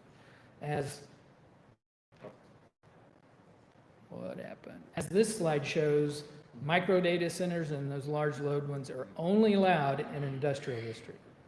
So I apologize for that. The second part of that is they're only allowed once they get a conditional use permit. So number one, you've got to have it inside the city, then you've got to get it zoned to industrial, and then you have to go through a conditional use permit process to get it approved, in which you all are part of that review process. So I think Megan opened the wrong PowerPoint. That's okay, don't worry about it, I'll make it through.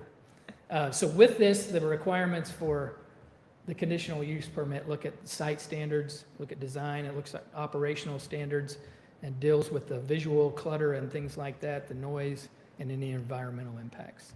So the last category are those big, large data centers. And again, these would be the primary use of the building. They would exceed that 10,000 square foot footprint. They have power demand of more than 5 megawatts of electricity.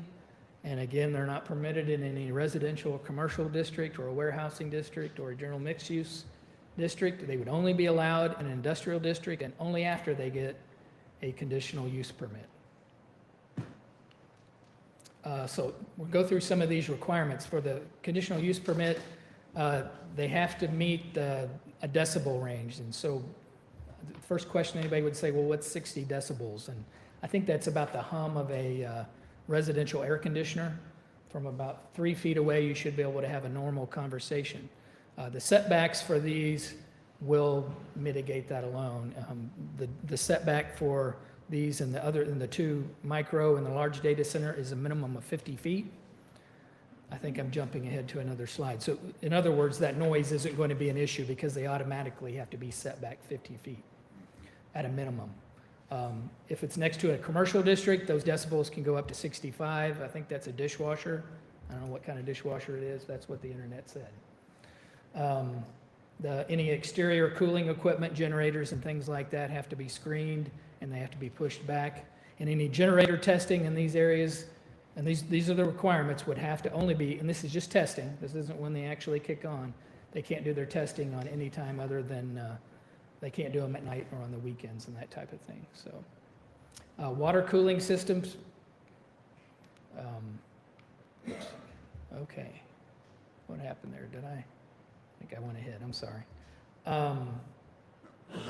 So, just like, what is it? What else is 1,000 feet apart?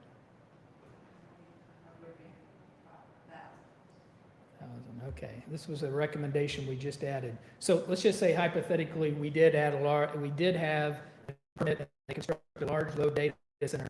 Another one can't be located more than 1,000 feet from that one. I think adult entertainment is one that typically gets this requirement. I don't know if it does here in Ozark, but the setbacks for a typical setbacks are 50 feet, and that's if they're up against another industrial district. If it's up against other industrial area, or if it's up against a residential district, they have to be pushed back 500 feet for a large load. And if it's just one of those micro facilities, they have to be pushed back 150 feet from the property line. And we say residential, but we also have a definition for sensitive uses, and that could include nursing homes, daycares, parks, schools, other things where people reside and they have activities and more communal public space. Any backup generators, anything like that would have to be screened or located to the rear of the property, so they can't be within, preferably they need to design their site to push that in the most obscure location. Maybe about 3.5 football fields, 1,000 feet. That's quite a ways. Yeah. Cooling. So this is one of the big issues with data centers is that they can use a lot of water. There's two schools of thought. There's a closed loop system where they basically circulate water, it treats it, and it goes through a process to cool it, and it circulates and cools the equipment and helps reduce some of the heat loss or controls the heat, I guess, that comes off the servers. The other one is a system where they pump water out of the ground, it circulates, and it goes either into the wastewater system or some other pre-treatment plan. The best or better approach is to have a closed loop system that doesn't put a huge demand on public water supply, doesn't threaten the city's ability to provide water during times of emergency or drought. Our regulations say our proposed regulations only allow closed looped water systems. So it would be water that's circulated, treated, and continues to circulate. It wouldn't constantly be drawing water out of our aquifer and out of the city's supply chain system. Any water that does go into the collection system follows the same rules now that if commercial discharge, if there's pre-treatment required, if there's a backflow preventer on water, or there's anything like that, that's all part of the design. So our conditional use permit asks for some other things. It says, is there going to be any community benefit to this? What's the economic impact, if there is any? How much electricity does it take? So we will ask them to do an environmental impact report, basically a study to say this data center is not going to compromise the rest of the residents in the city or in the area from meeting their electric needs or their water needs. So we're not going to have a new data center. You as the resident have to subsidize that data center because they need more electricity and it otherwise wasn't there. So they'll have to provide a report that deals with these things, that looks at the electric consumption, the water consumption, what kind of impact is it going to have in terms of quality of life. So we're talking again about sound, noise, heat, anything like that. Are they storing lithium batteries that pose a threat? Is there any stormwater runoff, any of those things that are typically? They would have to provide a report as part of their application process to go through the conditional use permit process. And then we've added another step, and these are best practices that we pulled from somewhere else, that once the facility is designed, once the plans are approved, and once it's built, the city or the building inspector has the discretion to issue a 60-day temporary occupancy permit, and he can do that. And that gives us a chance to make sure they're meeting what their model and what their impact report said they would meet. And there's the opportunity to have additional monitoring to make sure that their noise levels are where they said they would be, that they're not using more water than they said they would be, they're not using more electricity, and that all their reports and all their design was what they said it would be, and it's meeting that requirement. So a couple different Can I ask a opportunities. question? Yes, sir. On the monitoring and reporting, would that continue periodically after given a total occupancy permit? The notion is it continues perpetually. Right, yeah, yeah. Yeah, we do that now with grease traps for restaurants. There's probably car washes and anything that's got a restaurant or I'm trying to think of what else has grease traps, but it's pretty common. But we have somebody that's dedicated to the city that they go out and monitor those right now, so it's not an uncommon thing. So what would be the outcome if they are found to be failing in any aspect of that? I guess they would be in violation of their occupancy permit, and they would have to go back and bring it into compliance if they had to do a redesign, a resubmittal, or a revision of their plans. Just like right now, if somebody has just say a restaurant, and they're required to have fire suppression, and the fire department, the city goes out and we do a routine inspection and the facility isn't working, the fire sprinklers aren't working, we would probably potentially pull their occupancy permit and make them come into compliance before we'd let them open back up. Okay. I don't know what happens to all the data in a data center if it just goes out into space, but Yeah. we'll figure But that I part just want out. to make sure it sounds like there's contingency plan. If that happens, we know what we're going to do. Right. Yeah. So this is kind of a recap. Our timeline, like I said, we took this to the board last week. They gave us some feedback. We made the conscious decision to share this with you before we had the public hearing. Perhaps you have some concerns that we didn't consider, that we'd be glad to put into the draft, but we'll take this, we'll bring this back to you all actually next month. We'll publish public hearing notices, put this out for public, we'll have a hearing right here and take comment. And if that goes well, you recommend approval, we'll take it to the board in September and October for a 2-reading approval. So with that, I'll be glad to answer any questions. The floor is open. Go. Just quick question about the definition of a data center. I feel like it would, I know it's not as a hot button issue now, but I've visited these places in Springfield. Would a crypto mining operation be considered in the data center? The reason I would, because they're not, the processing and transmission of digital data makes me feel like it would fall under it. And I was just curious if in your research you noticed that there was any other language around computing center rather than data center.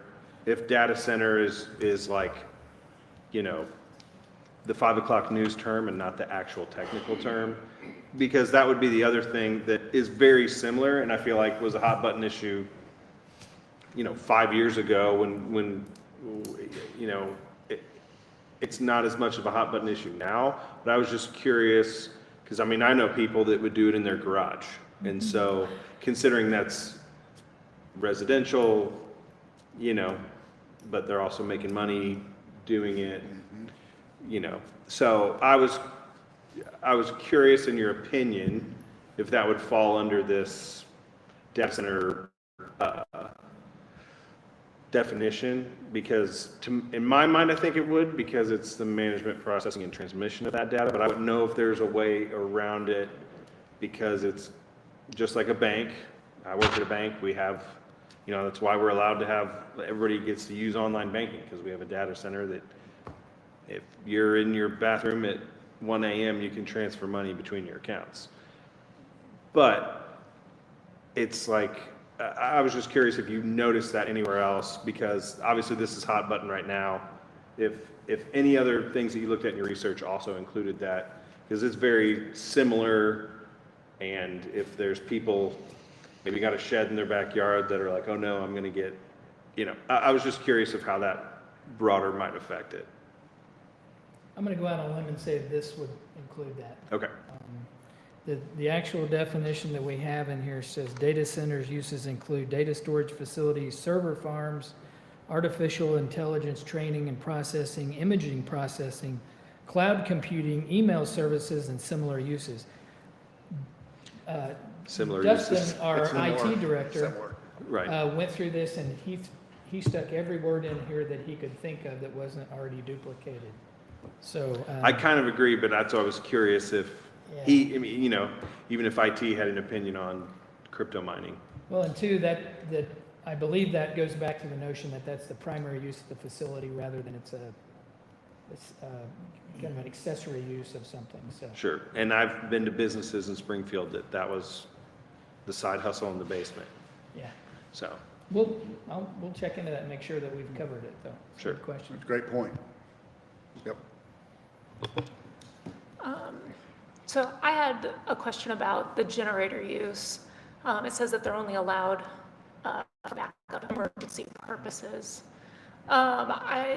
Did you guys consider putting a time limit per emergency window that they would be allowed to use those generators, say 72 hours max per, and that's in the, I don't know if it was on your slide, but it was in the code, like in the actual code itself, that they were only allowed to be used during emergencies. And in my mind, it's like, what's to make them turn them off after said emergency is over? And if we needed to define what an actual emergency was, if it needed to be a literal grid failure or temporary loss of primary power, and that they're only allowed 72 hours per emergent window. And then also for the maintenance and testing, They're allowed during certain times during the week, I think 8 to 5, but could we put a time limit per week? They're only allowed to test 2 hours per week. So that, because that's the major source of pollution, I think a lot of times with these is the diesel generators. And then I wasn't sure if we would be able to add in there design standards on the generators themselves. I think it was Nashville that one data center that was going in was going to be close to the zoo, and the community outpouring was about the pollution and the animals at the zoo, and that developer offered to put in the highest level of exhaust after treatment technology, so basically EPA Tier 4 standards. And I didn't know if that would be something we could include in this so that all of their generators were as clean as possible. We certainly can look at that. I mean, probably dial in a little bit closer on some of this and specify some of that. The only thing I don't have really any answers. Obviously, we didn't address all those things. I'm certain that there's probably requirements for the generators that have to be run every so often to make sure they're kept in, good operating order or whatever. So, Right. but I yeah, just didn't know if mean, we could put a time limit on that so it wasn't I think so. 20 hours a week every week that they're using. I think to your point, I think in my mind, the only emergency I can think of, on the spot is the power outage. I mean, you wouldn't run the generator only if you didn't have power. But, so with that being said, let's assume that the emergency is a power outage. I don't think that we should put a limit on the number of hours they can run that generator. For whatever, think of Mercy Hospital. You're going to let them run their generators for 72 hours and then turn off the electricity? I mean, so some of these data centers, we don't know what the data true. is. So the ice storm, if we're out of power for a week, I mean, business has to continue.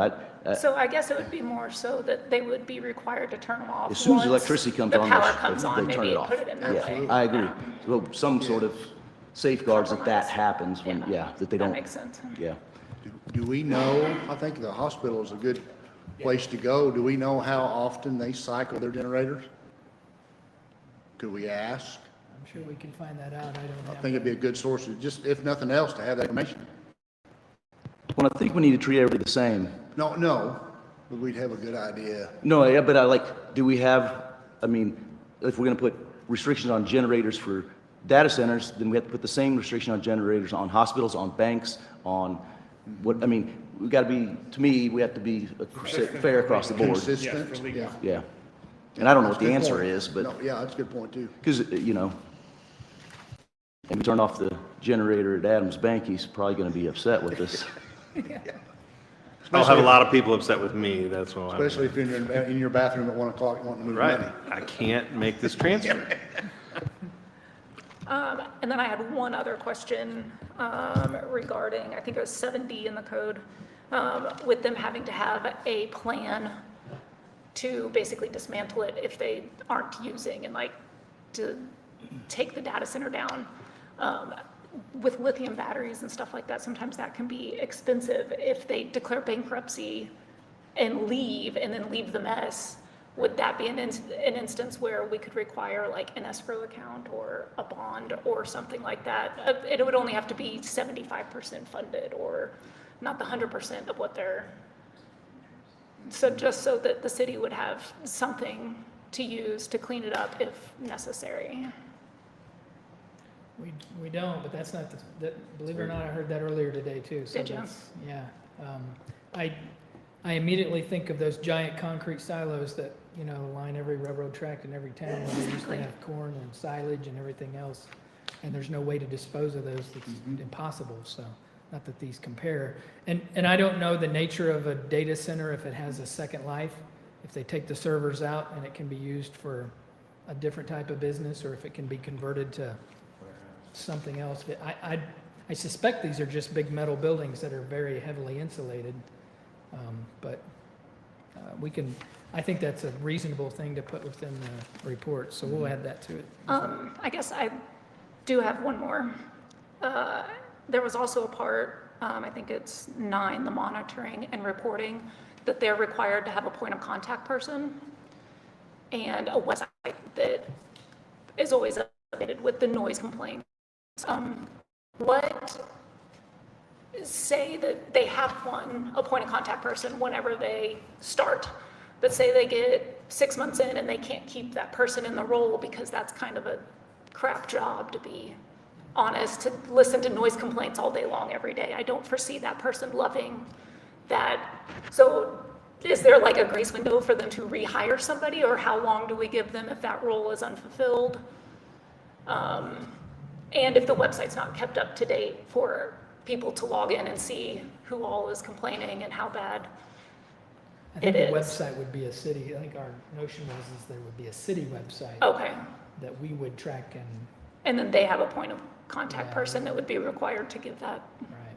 So then that would just be is like, what's the enforcement on them keeping that role filled? I think that would fall within our occupancy, our Okay. building code allows us to review and, I don't know what the best Pull the terminology is, occupancy. basically pull the occupancy permit if they're not meeting the code.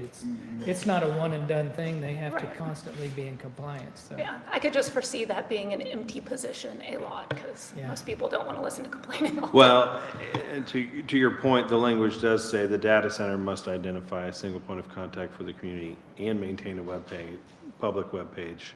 So the language is like that the data center would be maintaining the web page, not necessarily like now. You can go on the Ozark City website and file a code complaint there. So if it is, I just think it would need clarification of whose that would be. Because obviously, it's like what you're saying, there's a way to do that now, for code violations, but is this double duty or? Well, I suspect this is one of those things that's gonna change. This is probably something, right now, there may be 3 or 4 high-paid people that stay on, that physically report to work every day, but I could see that changing and it being a remote job that's, resourced out from some other city, some other state, some other country, and there's nobody physically on site. The very nature of this business is to do things. Well, I was even going to mention, you might want to identify a single human point of contact. Because, Yeah, 100%. Exactly. Yeah, it's very much a moving target. thank you for calling, Yeah. Yep. Caleb, I'm gonna holler out at you. You got anything? Nothing at this time, sir. Okay, don't want to leave you out. Thanks. Yes, Chad, go ahead. Couple questions. What's the current zoning on the data center there on J Highway, It's general commercial, general and commercial? I would say it's a non-conforming facility. Okay, And it's a little dynamic. The bank is right next to it. It happens to be on its own parcel, but I don't know how that came about. Maybe at one time it was one parcel and they divided it. I don't know, but it's not a So- good example, but yeah, it is no, one. and well, I mean, I'm gonna get to where I'm going here. If someone came in today and wanted to put in a data center, let's just say a micro or an accessory, either one. Well, if it's accessory, is it permitted today in industrial?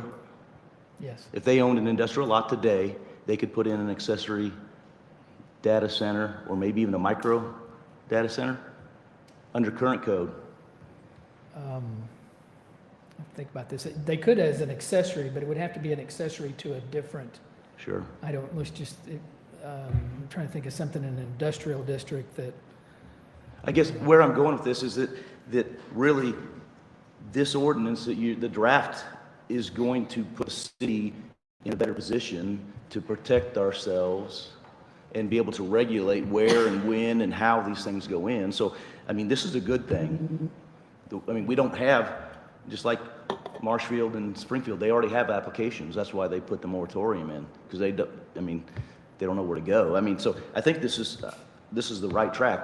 Someone could come in and push the city, and I think in industrial use, we may have to ultimately permit it, where this would be very specific on when and where that could happen. So I'm fully in support of this. Now, does it need to be, fine-tuned? And sure, but we're on the right track. and Ava went through an exercise this afternoon and looked at our entire city limits and looked at the zoning. And to the best of our knowledge, we do not have a parcel that is already zoned industrial where they could meet the setbacks given the dynamics of next to a residential district or a sensitive use, where one of these could go today. But the setbacks in this draft code, not in the current code. That's this. Okay, so that's what I'm As going with. proposed. Right, yeah, yeah. Yeah. Well, and to kick up on him, to kick up on what you said, what would happen? I know things don't move in just a day or two, but if someone came in tomorrow and had an application to put one in, can we stall and say, yeah? Probably not. I They mean, have a right to. what would we do? Worst case scenario, what would we do? Yeah. Well, that was my question, Well, is there these conditional other- use Even though we now? don't have an application today, what if we got one tomorrow? Yeah, we're, Should we put a, what was the word? Moratorium now. well, if we put it, even, I'm just saying now for 30 days, 60 days, Yeah. whatever.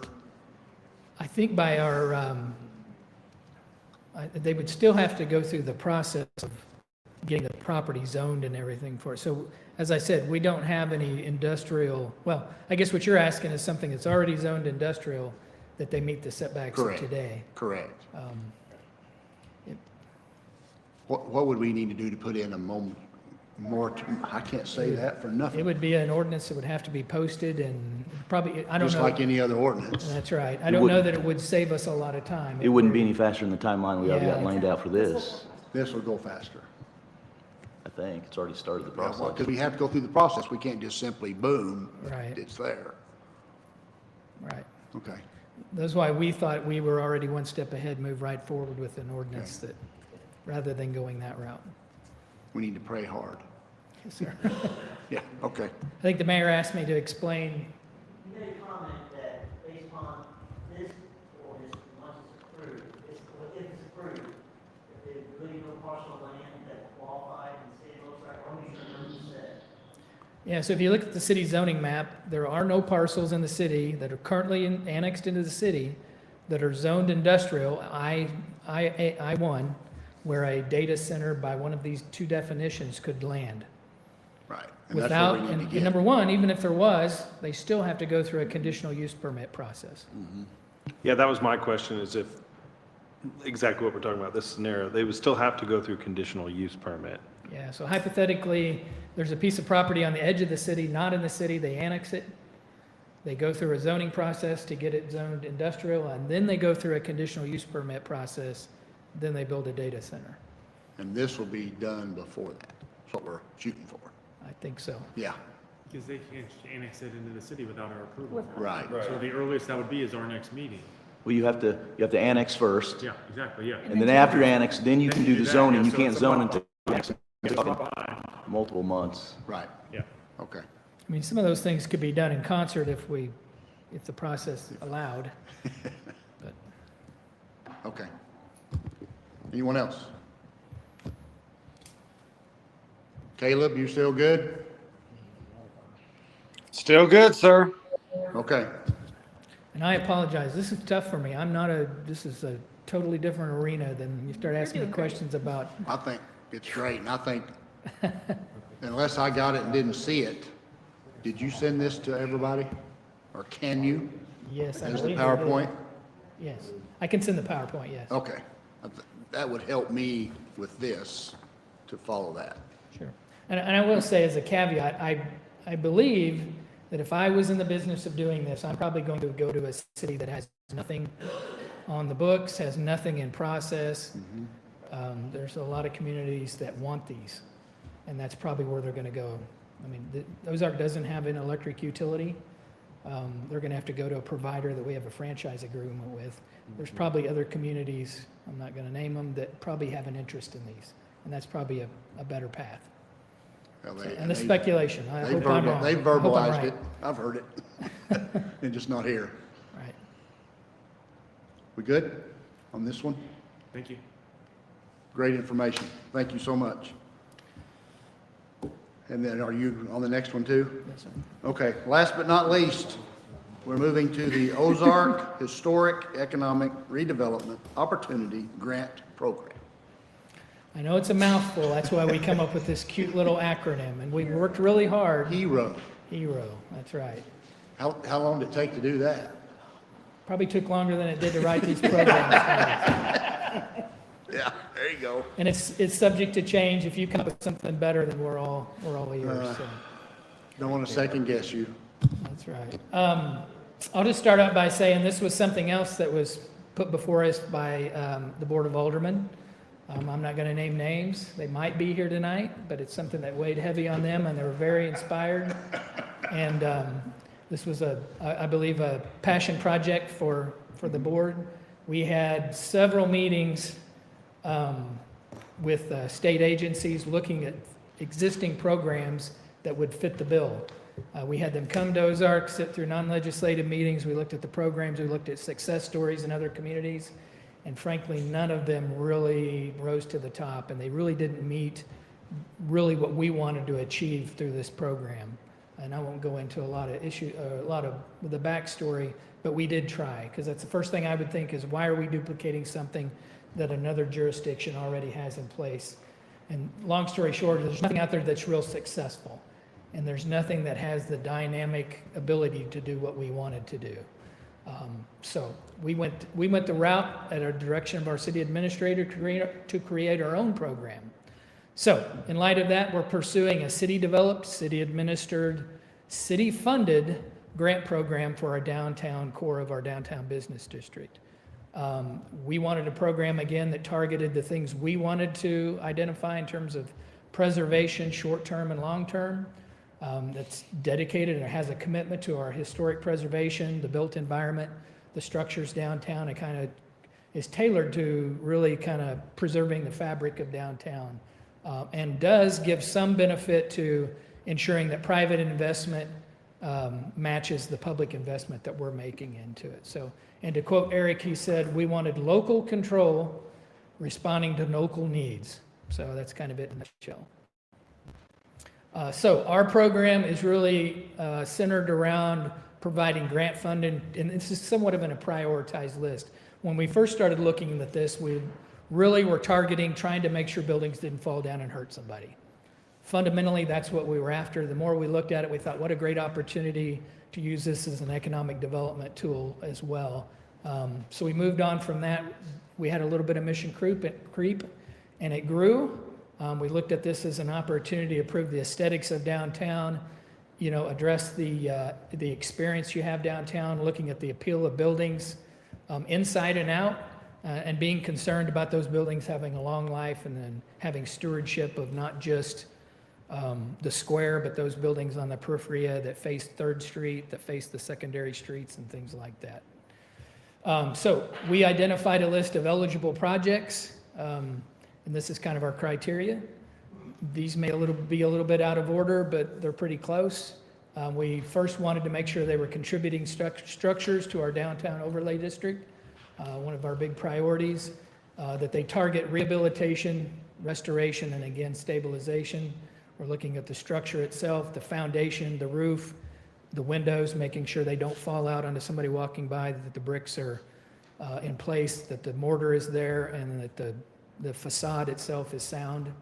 But we went on from that, and we looked a little closer at other elements that maybe not are as sensitive, but are just as important, that address the aesthetics, looking at lighting, awnings, some signage, and then looking at maybe some of those big systems in terms of like heating and air, electrical panel upgrades, plumbing components, things like that. And then going so far as to looking outside the building itself, how can we use these funds to match dollars or private dollars to address landscaping, plazas, seating areas, parking areas, and things like that. So that's kind of where we went with it. All projects that apply have to meet the Secretary of Interior standards for rehabilitation, so that's through the Department of Interior. They must be permitted through the city's historic district, so we're not going to permit something that we wouldn't normally allow. And they must meet our building codes. They have to get a contractor's license. They have to get a building permit. They have to have inspections and all of that. It doesn't waive any of that stuff. It's simply funds to help them fund their improvements. Ineligible projects. This was some criteria that we thought a lot about and we talked a lot about. At the time, currently, we're excluding any exclusively residential properties. So if it's a mixed-use building where you've got commercial on the ground floor and 2 lofts above it, that is eligible. If it's just a residential house, it is ineligible. We've also said that any new construction, so if it's a vacant parcel, that would be ineligible for these funds. Would not fund any non-fixed assets, so if there's a business coming in and they need to buy tables, napkins, and I'm making this stuff up, we would not fund those type of things either. So it would have to be kind of fixed assets for the business or the building that would move on to future property owners. We would not fund any property acquisition, any financing, any debt consolidation, anything like that. And we would not fund any in-kind labor. So when I say that, I mean, if Jeff says, I need your money, but I want you to pay me my time, and I want that to be the part you fund, we're going to pay Jeff to fix his own building. We're not going to do that. And it's very challenging because sometimes people work at their own pace and they work for different rates. It's not really it's problematic. We'll just leave it at that. And that's pretty typical. And in fact, I don't know of any grant that I've ever worked with CDBG or anything in my past that would allow in-kind labor. Don't stare at this too hard. This is just kind of our first blush at what the program area or project area would be. We've included public buildings. We've taken the public buildings out of this. If we redrew this map, we would probably put them in there, but any public building is ineligible. I think that was on my last slide and I skipped over it. Yeah, public or non-taxable structures would be ineligible for this grant. But we don't know the future of the courthouse, for instance. I'm just making this up. Say hypothetically they move all of their operations out on Jackson Street and they sell the courthouse, we might want to fund some improvements, rehabilitation, repurposing the building, that kind of thing. So, but at current, we're not going to fund any improvements to the jail, the history museum, or the courthouse, or city hall for that matter. But we've tried to catch most of what's around the square, that area that's within our historic overlay district, and some properties that need some assistance. And there are some parking lots on there. So again, we wouldn't fund a new structure on a parking lot, but we might fund some landscaping, things like that, murals on the wall of the alley behind the bank there. So all kinds of ideas. I could carry on, but I won't. Selection criteria, again, we'd look at the overlay district. We'd look at projects that are shovel ready. So if somebody's already done their plan preparation, they've already been to the bank, they know what it cost, they know exactly what they want to do. If it's a project where we know it's a threat to public safety, where there's bricks potentially falling off the building, those are going to kind of get priority. They've got their application together, they've got their act together, if you will. They've already got their estimates and that type of thing. If it's a multifaceted project, so it kind of addresses multiple goals, we would kind of move those to the top of the application list. And again, this is an economic development tool, so we do want to increase stewardship and ownership, and not just the building and the businesses there, but downtown as well. So if it's the applicant has a good track record, those things will definitely come into play. Kind of the grant funding parameters, it's basically a 50-cent match. If you submit an eligible expense and it costs $1, we're going to pay 50 cents on the dollar for your eligible expense up to $75,000. Doesn't mean they have to apply for $75,000. It could be $30,000 or somewhere, but there is a cap at $75,000. Eric kind of threw this out. This is going to have to go through, he's going to have to do a budget adjustment, look a little closer at the numbers, but we're tossing around the idea of somewhere between 4 to 6 projects on the first round, kind of do a pilot, something like that. No guarantees at this point. We are concerned about somebody doing improvements to a building, and that's not enough to get the building occupied, get it open, and get it activated. So they have to make a commitment to do that. If it's a phased project, if first phase, this funds part of those improvements, there's got to be a mechanism for them to fund phase 2 that gets the building open, gets the public in there, and gets it in use. So their application will have to specify all that. So the City of Ozark would represent, staff would represent a grant review panel. There may be some insight from, I don't know, maybe the Historic District, the River District, I don't know. We'll have to look a little closer at that. This would receive annual funding in the budget. If it goes well and there's available funds, it could have a budget adjustment throughout the year.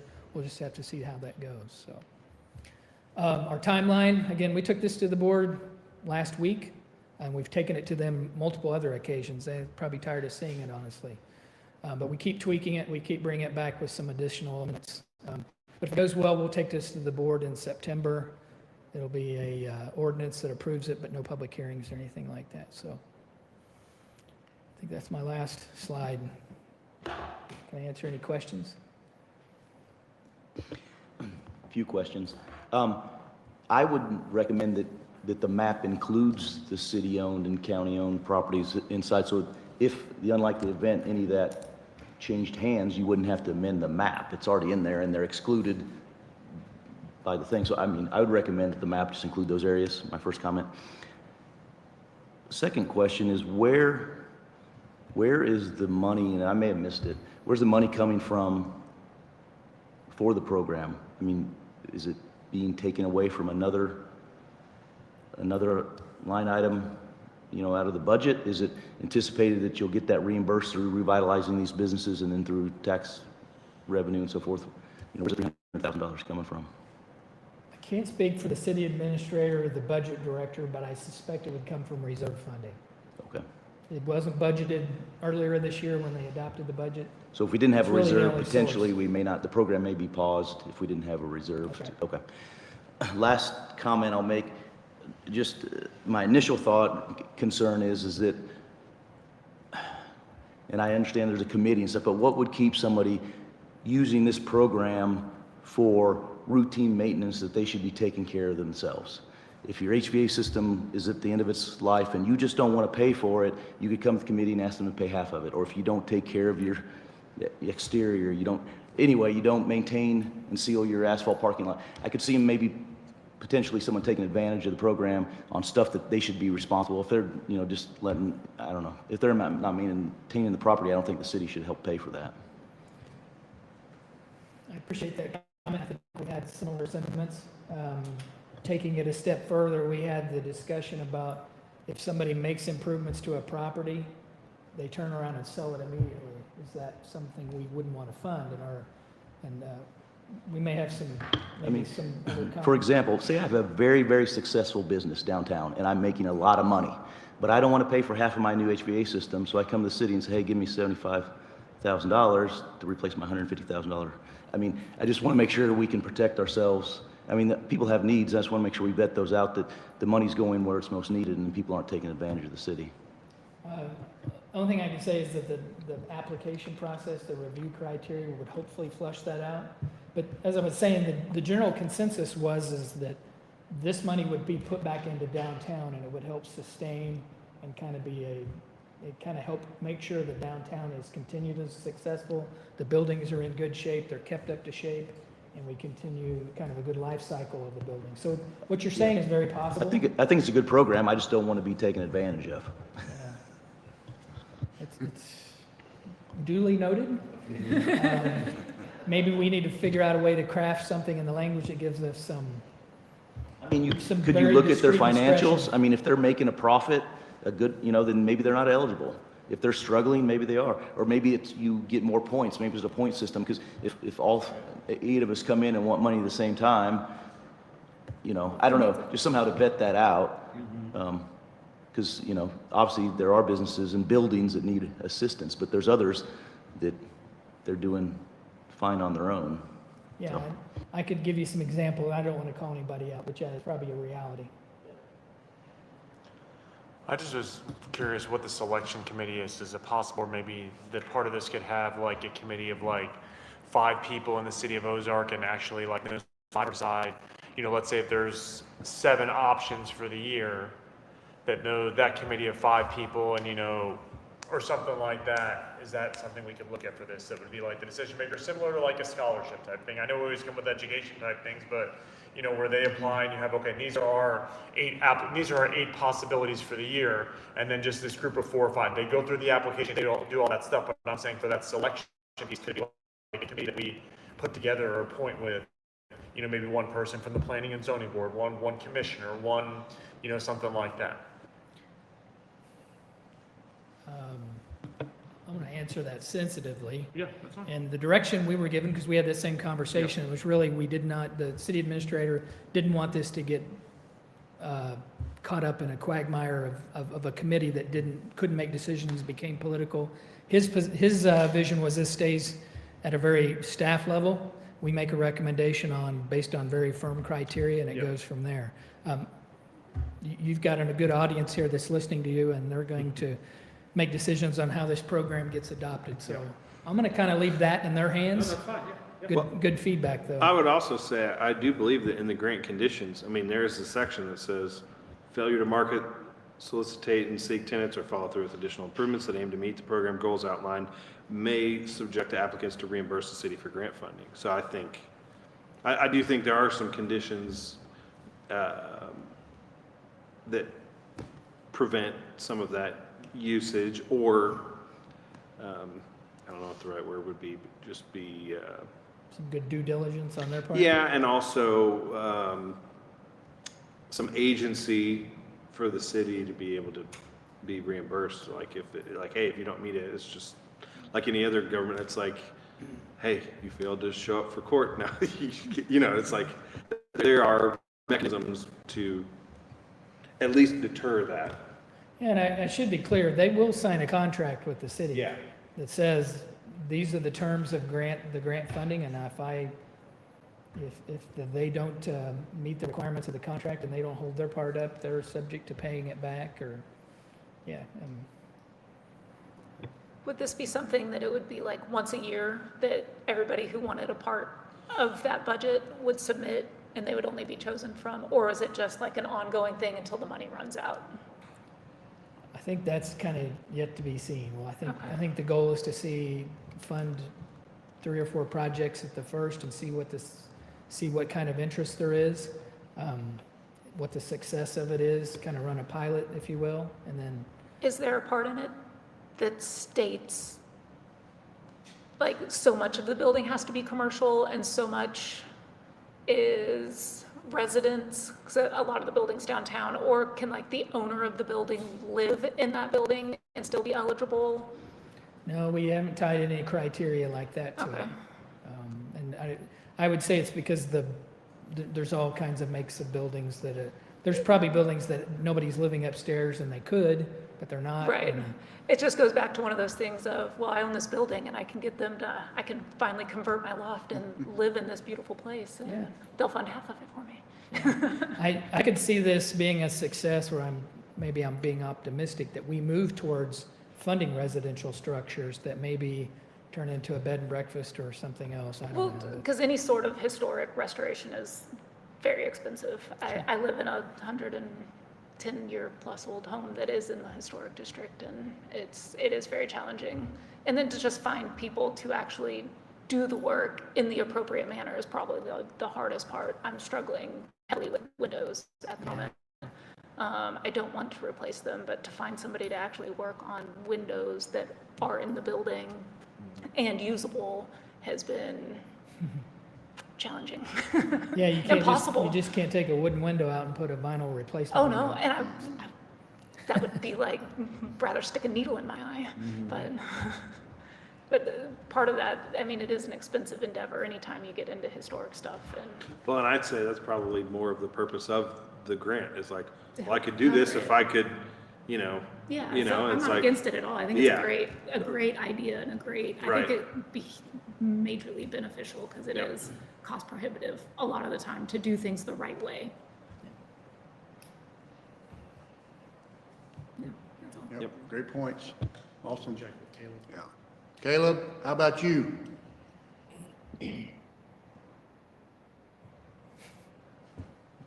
He may have retired for the night. I put him to sleep. He's in Mexico and the internet may have got shut off. Yeah. I'm gonna see, is he still connected? He may have muted us, got tired of it. My presentation managed to empty the room. I had no idea. Yeah. They heard all they wanted. I think it's a great idea. I think it's great. agreed. Okay. Thank you. You're welcome. Commission comments. Is everybody talked out? You know, I always have something to say. I feel like, thank you so much. Turn on your- Sorry.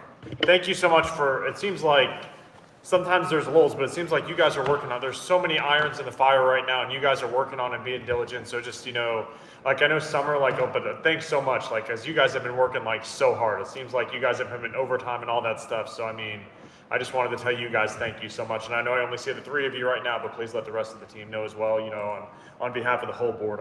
It helps us a lot, and thank you so much because it definitely makes our city better. We have a very long list. We're just now beginning to. Yeah. Everybody good? Caleb, I'll ask one more time. Are you there? I'm going to erase him off. Administrative comments. You're up if you want. Okay, well, I was going to echo what you said. Thank you for the work. This is a ton of work. And free. Appreciate it very much. Work for research and what y'all doing. Thank you. And I talked to something last night. Okay. All right. Ava, you're good. Megan? I think I talked enough, so. Okay. I don't know. Oh, I had one more thing. Don't forget to vote tomorrow.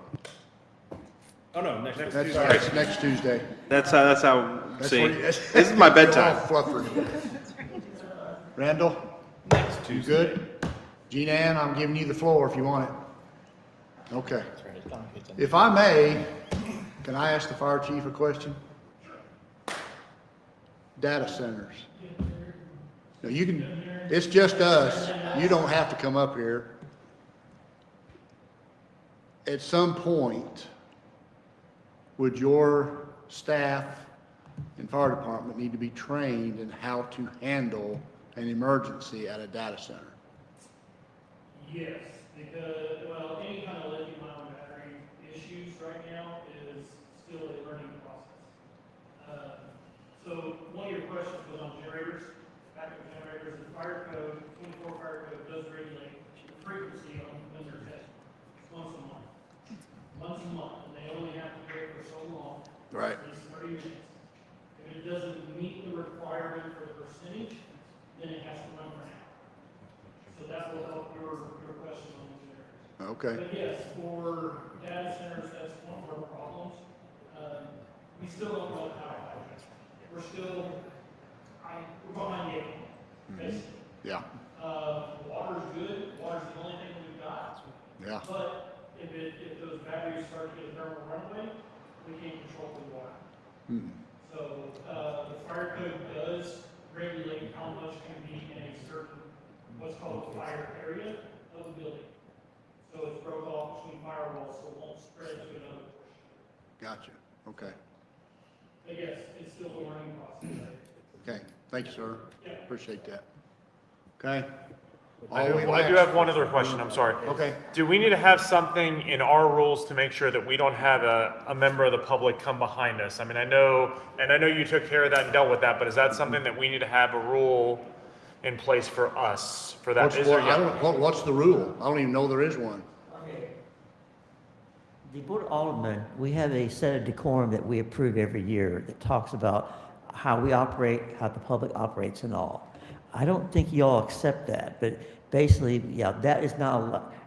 A person from the public is not allowed to come up to talk to you or come back behind.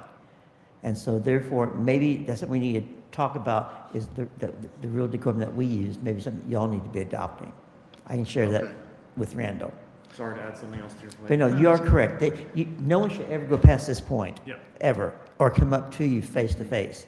I know that one gentleman did who was very hard of hearing. Yeah. But that Just a should never different, yeah. occur. And yes, the officer did the correct thing tonight when he went and asked him to come back. Yep. Well, and I think maybe something that on top of that, that maybe there's a requirement that if you're going to present, there needs to be a deadline of submitting it to be part of this, instead of bringing a, Sunday school setup, that it might be. I'm not saying anything negative, I'm just saying in general, like, it is like, they're So the showing us, public can see. but this meeting is for the public as well. Yeah. So maybe there's Because you're something where correct, we we could, couldn't see anything back here. yeah, exactly. So maybe there'd be a requirement that if you are going to, even if it is a visitor, not Or they part need of to the be new double-sided. business, yeah, like, Even if we just take a picture of the boards even right before and just put it up there, I mean, we, something like that. Well, this particular I just want more work for you guys, so. episode is short-lived anyway. I took for granted that Last he would minute. bring up, a data stick or a hot stick or something and we would plug it in. I didn't even ask. In this day and age, that's pretty, Yeah, so, that's how that works. Okay. yeah, I was a little shocked by I'm that. anticipating Did this. I, Yeah. so are we good to answer your Yeah, question? no, I just wanted to, so maybe we should just have something said, I just will- so. I'll Like, try I mean, to- before the meeting, I know he came up and talked to us, but it was different. Like, when he was behind, all of a sudden he's behind me, and I was like, I'll share it with Randall. Yeah, and thank then you. y'all go from there. Thank you, that'll work. All right. That'll work. We'll just send that out to you all and if you want to give us some feedback on any changes or additions, we'll work it into next Perfect. month's agenda. Perfect. So we really need to try to respond to, what was the name of it again? Heritage, Yes. just as soon as possible. The data center and the, help me, multifamily. I would anticipate at least the data center ordinance and the heritage. I don't know about their timeline. It's really kind of up to them. They did submit their PD document and their concept plan. We've yet to review it and tweak it and work on the language. They're not in a big hurry, even though it feels like they were after feedback. They may be here in August with a formal application, but we just don't know yet. Yeah. So, Okay. Oh, yes, yes. Is the August meeting the one that's open to the public for discussion of things for the data center and stuff? That would probably be yes. I'm anticipating that we will be more exciting, just based on your. Yeah. We'll have more here, because it'll be in the paper and it'll be posted and it'll be all over the that chit chat. good stuff. Yeah. Yeah. Yeah, all this was misinformation crowd. Yeah. Yeah. The next one won't be. But yeah, I think you're right. It'll be a full house. Can I have a clarification too on is the multifamily design standard, that draft was for an ordinance? And so would that come back here or because it's, okay, yeah, anytime you amend the zoning code, it's the same process as if you're rezoning a piece of property. right, Whether you're changing the zoning map or you're changing the code, it's a public hearing, an open forum. right, The only difference is you're not notifying people by certified mail and right, a sign in their yard, but otherwise it's Right. the same process. right. And so the same thing would be if we ever change, see, my brain's shutting down. If we ever change the, not the setbacks, but the buffer yard, like if we ever wanted to change the buffer yard, that would be a change in zoning code. Yeah. So if everybody's like, you're getting a bunch of complaints, you're like, 20 feet isn't enough, it needs to be 25 for this, or we need another canopy tree every 50 feet, or whatever. That would also be something, it's in that similar vein. Yeah. Okay, Megan, Caleb said he's on, but he said they put me backstage. He just texted me. What's that mean? Maybe just, I don't know. Okay, I just got a text. I bet you there's You a get time kicked limit out. after a certain I amount was of gonna say, time. yeah, I you just, get I was kicked just passing on the No, message. I so- appreciate And you that. have to Yeah. get back in. He should be able to speak. I didn't realize it had kicked him off. Yeah. I'm back now. Thanks, guys. Good, sorry, we didn't know we had technical difficulties. Yeah. Sorry about that. I'm gonna give you last word. Oh, it's all good, and appreciate everybody. Yes, sir. All I need is, oh, yes. So to kind of back up on what your officer asked earlier for the next meeting, I would try to relay how many people are here, unfortunately, because the occupancy load for fire is. Oh, what is that? I don't know. Oh. There should be a post. Because we have had, I mean, it's been a couple years ago, but we've had chairs full and people lining the wall. Exit here, so that's not too many people. Well, and you got There is one one here. here. Okay, so, yeah. It is not. I know, we can help first. Have to be careful. It's not posted. Same issue with the county, whenever they have the That battery, yep, yep. So what do we do? If there's too many people, what do you do? You can only limit so many people in here. So we'll have to count. You too. Okay. Or should, I'm just asking, set a different location? That's what I'm wondering. We could see if you could do it at the OIC at the, Yeah, high that's school, what I at was the Innovation Center. That'll make a Just- lot of or money. we could- The high school theater, we could be on stage at the high school theater, but.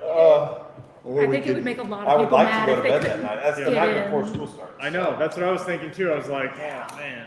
Or perhaps have people rotate, when somebody says their piece, they leave, somebody else. I could just give the presentation 3 times until everybody's exhausted. I know at other locations, they do have like a staging room, and so they don't have so many in the room, and then when they call their name, they may be coming in from a secondary separate room, but place. I don't know. I know. Well, I hope I don't get a stomach bug on the 23rd. Adam and I will be zooming. we could in, all, you guys will be we, wondering the why. commission could all do it remote Yeah. to add 9 more chairs. Yeah. They can have my chair. We'll go offline and discuss this. Okay. Yeah, we're done, okay. I'll move to adjourn. I move to adjourn. I second. And they all said, Aye. Sure. yes, please. Yeah, because we might